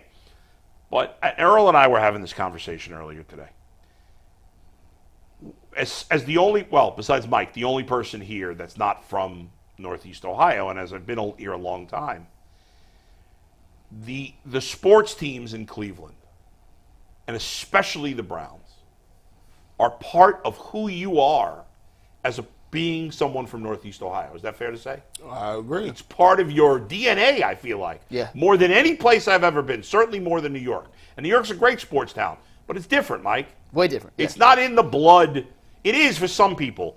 But when I was living in New York, I met tons of people who didn't give a rat's ass about sports. I mean, there's just so many people in New York that you're going to find people who don't care. Nobody doesn't care in Cleveland. I am like not the percentage exaggerating. of people who don't care in Cleveland, less than 2%. I am not exaggerating. I've lived here almost 13 years. I will probably live the rest of my life here. And I have met about 5 people in 13 years that didn't like sports. And when I met those 5 people, I was like stunned. I was like, it's like seeing an alien. You're from Cleveland? You don't like sports? How is that possible? That happened all the time in New York. I knew a lot of people. I never met a girl. I met one girl in my entire life in New York that liked sports that I knew. That's crazy. Here, every woman I meet likes sports. Everyone. They be at the community a lot. They be tough. I was in the WKYC elevator because I was going up to your office earlier. I get in here from the basement. First floor, the door opens. A woman who works at WKYC. I don't think she's on air. I don't know who she is, but she recognized me. She gets in the elevator. She's like, "Hi." I'm like, "Hi." And then she was quiet for a second, and she goes, "What do you think about Joe Flacco?" And I'm like, "That's not happening in other places." Yeah. It's why everybody loves sports. Cleveland's special. And so, you could say, and circling it back, I didn't mean to go on so much of a ramble, but circling it back, you could say, well, if you can't afford it, you can't go. For some people in this town, it's everything. It's everything to be able to go see their Browns in person. And so every dollar you raise, I don't care what they raise on the best seats in the house. I don't care what they raise on the suites. But the people up in the upper deck who work their asses off in factories and offices or whatever it is. It doesn't even matter. Whatever it is. Regular people making a traditional salary. $5, even $5 a ticket is a lot of money. $20 a ticket is a ton of money. Let those people be. The suite holders, charge them $1 million. I don't care. I think I'll be interested to figure this out. I actually think the Browns are like, things that they put syntax on, right? The Browns in the NFL, I think they've already had economists and people crunch the numbers, and they go back to the owners and say they're going to show up regardless. That's true. That's it. There's a 4-year wait list for Brown season tickets right now. You're right, and that's why they can get away with it. Yeah. What we don't is there are people who are going to lose tickets who just can't afford that extra money. Yes. That's unfortunate. And then it'll roll over to the people that has been on the wait list that want to get them, right? That can afford it. And when you talk about, there's a certain things that when you talk about as part of who you are, man, people talk about, listen, the first thing they do, you've been on the radio. Bull, first-time caller, long-time listener. Joe from Parma. I've been a Browns season ticket holder since 1976. 100%. Listen. I never got that call in New York. Now, I wasn't working full-time, but I worked part-time there for 5 years. I don't think I ever got that call. I got that call a million times. You got it a million times on the weekend. But that is a stamp. So that means the first thing, this is my resume. Yeah. So here's what I'm about to say. Yeah. And you can't tell me nothing because I've been here since so-and-so and so. Yeah. So some people ain't never given. Some people, pass them down to their kids. They be like, yo, there's a guy. Shout out to my man in North Vegas, man. He says, he goes, I told my kids, if you're not Browns fans, you're not in the will. Straight dead serious. Ain't no offense. He's like, no, I'm not playing. I'm not joking. I told them what it was. Like, I'm in Vegas. He's like, I got to call up these people. The crazy thing is, and there's a lot of cities like this, the NFL, this is why the salary cap is basically non-existent. There is nothing because we saw Earl's cousin. Earl's cousin was at the Muni lot. He said, man, I've been down here since 1999, bro. I ain't going nowhere. These folks will still keep coming. Now, I hope the Haslam's don't be gouging no prices.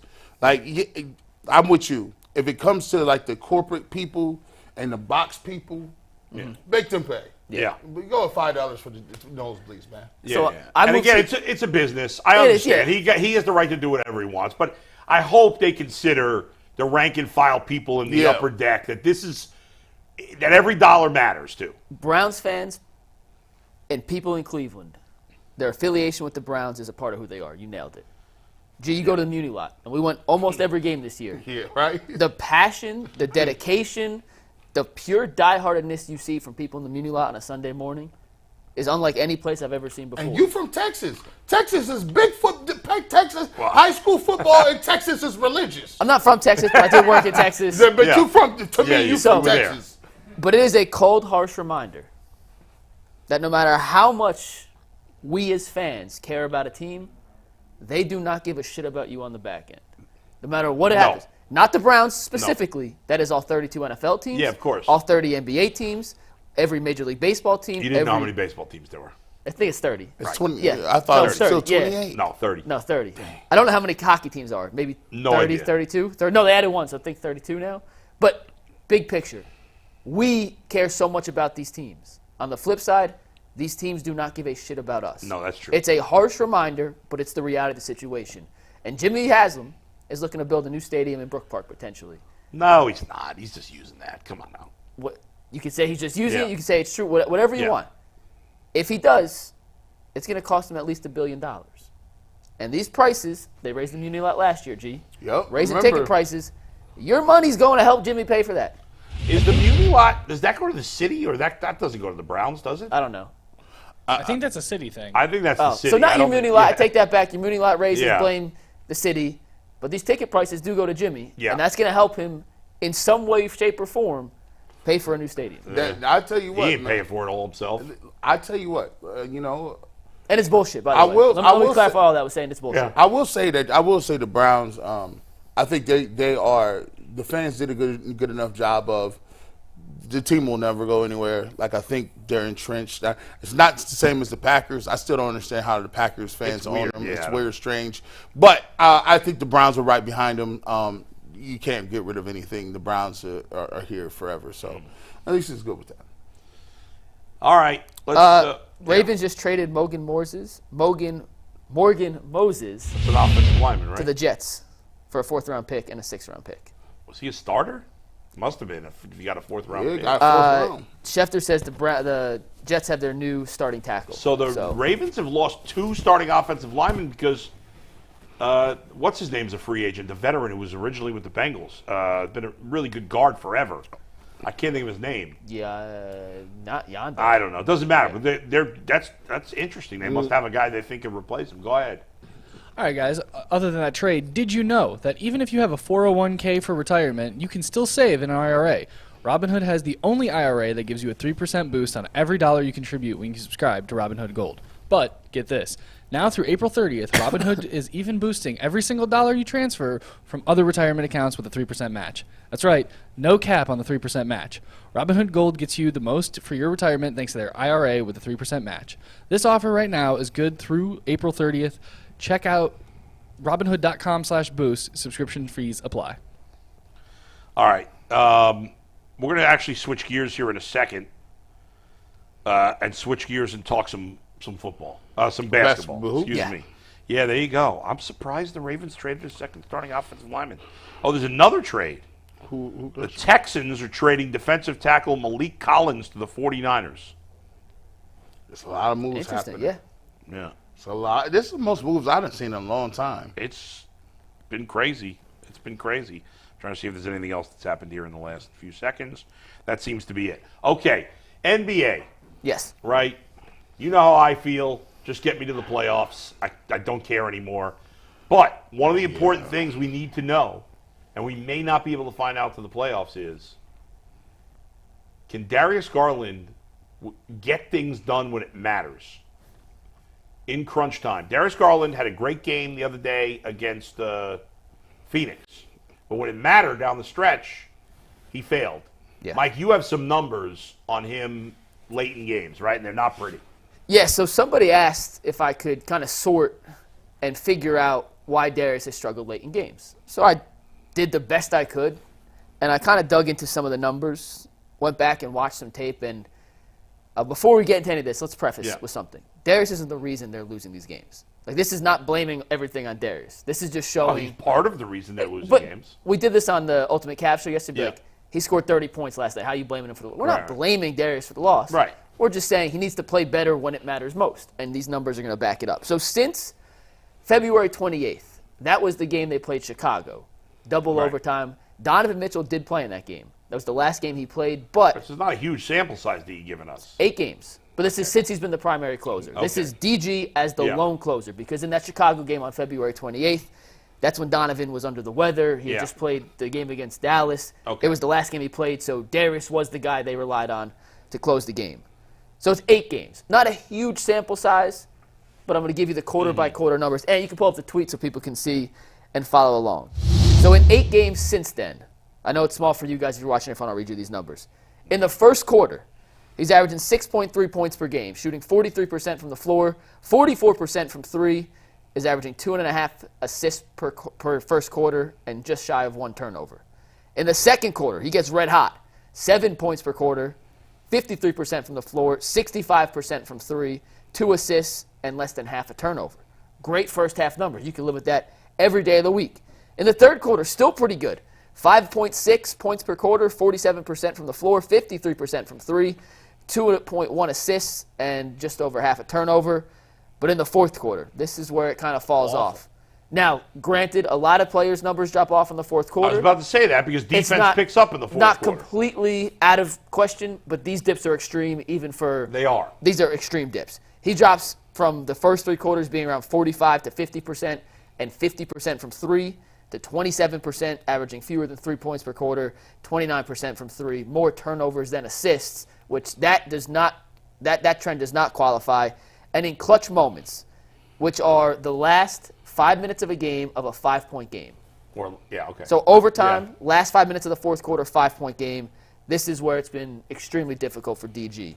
He's shooting 21% from the floor. He's 4 for 13 in these moments since February 28th. Again, One that's of 6 a from really 3, small sample size. but it's still 8 games as a primary closer. Right, but it's 14 shots total. Well, there's just not a ton of clutch minutes. This is only in that stretch when it's a 5-point game.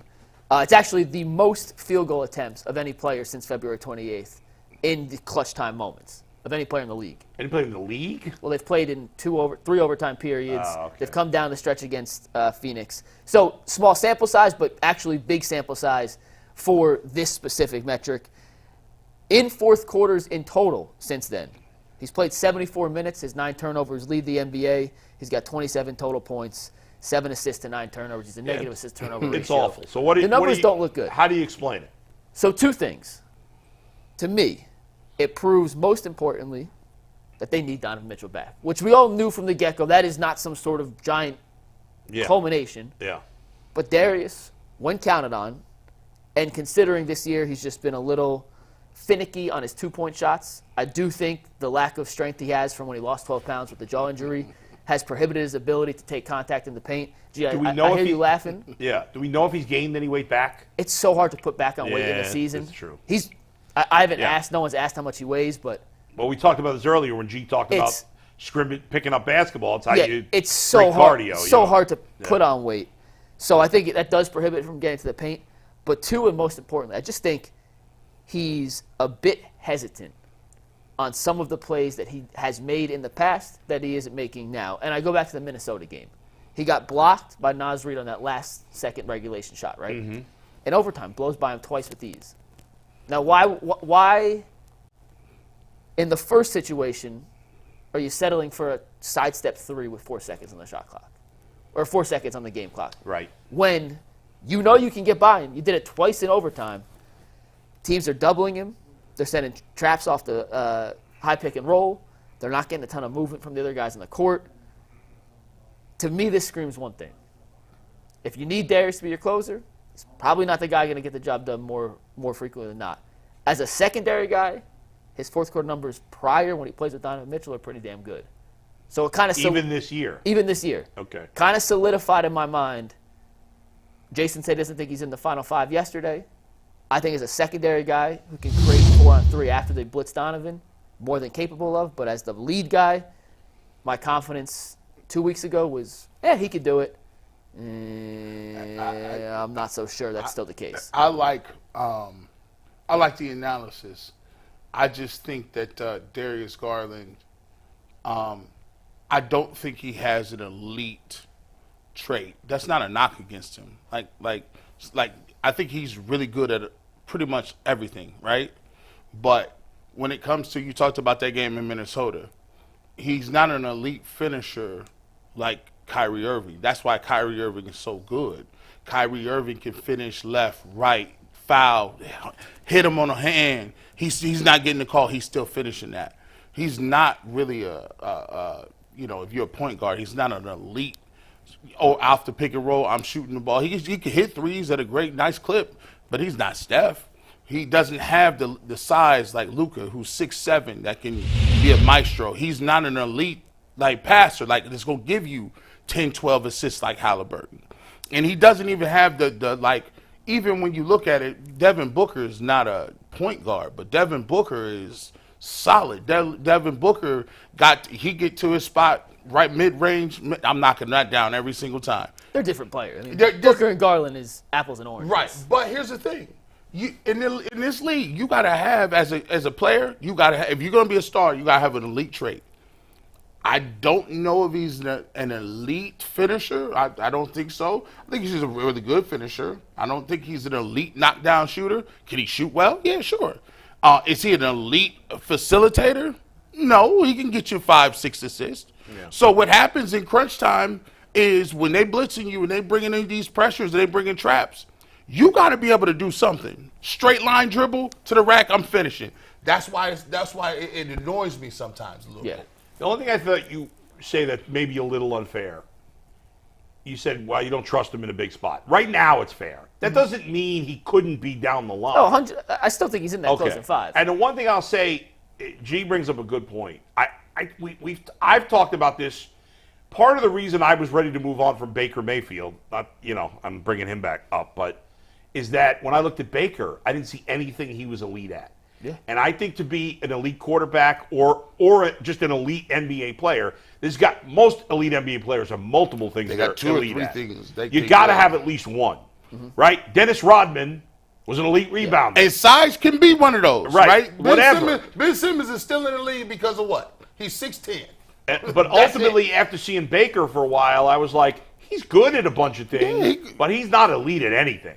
And you're right. Darius is good at a bunch of stuff.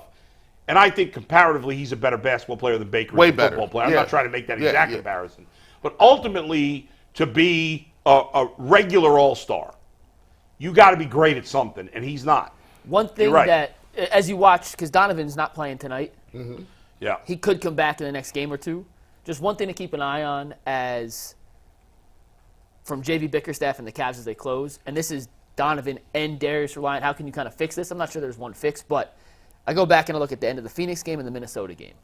They were going 3 on the baseline, high pick and roll with Darius, everyone's standing still.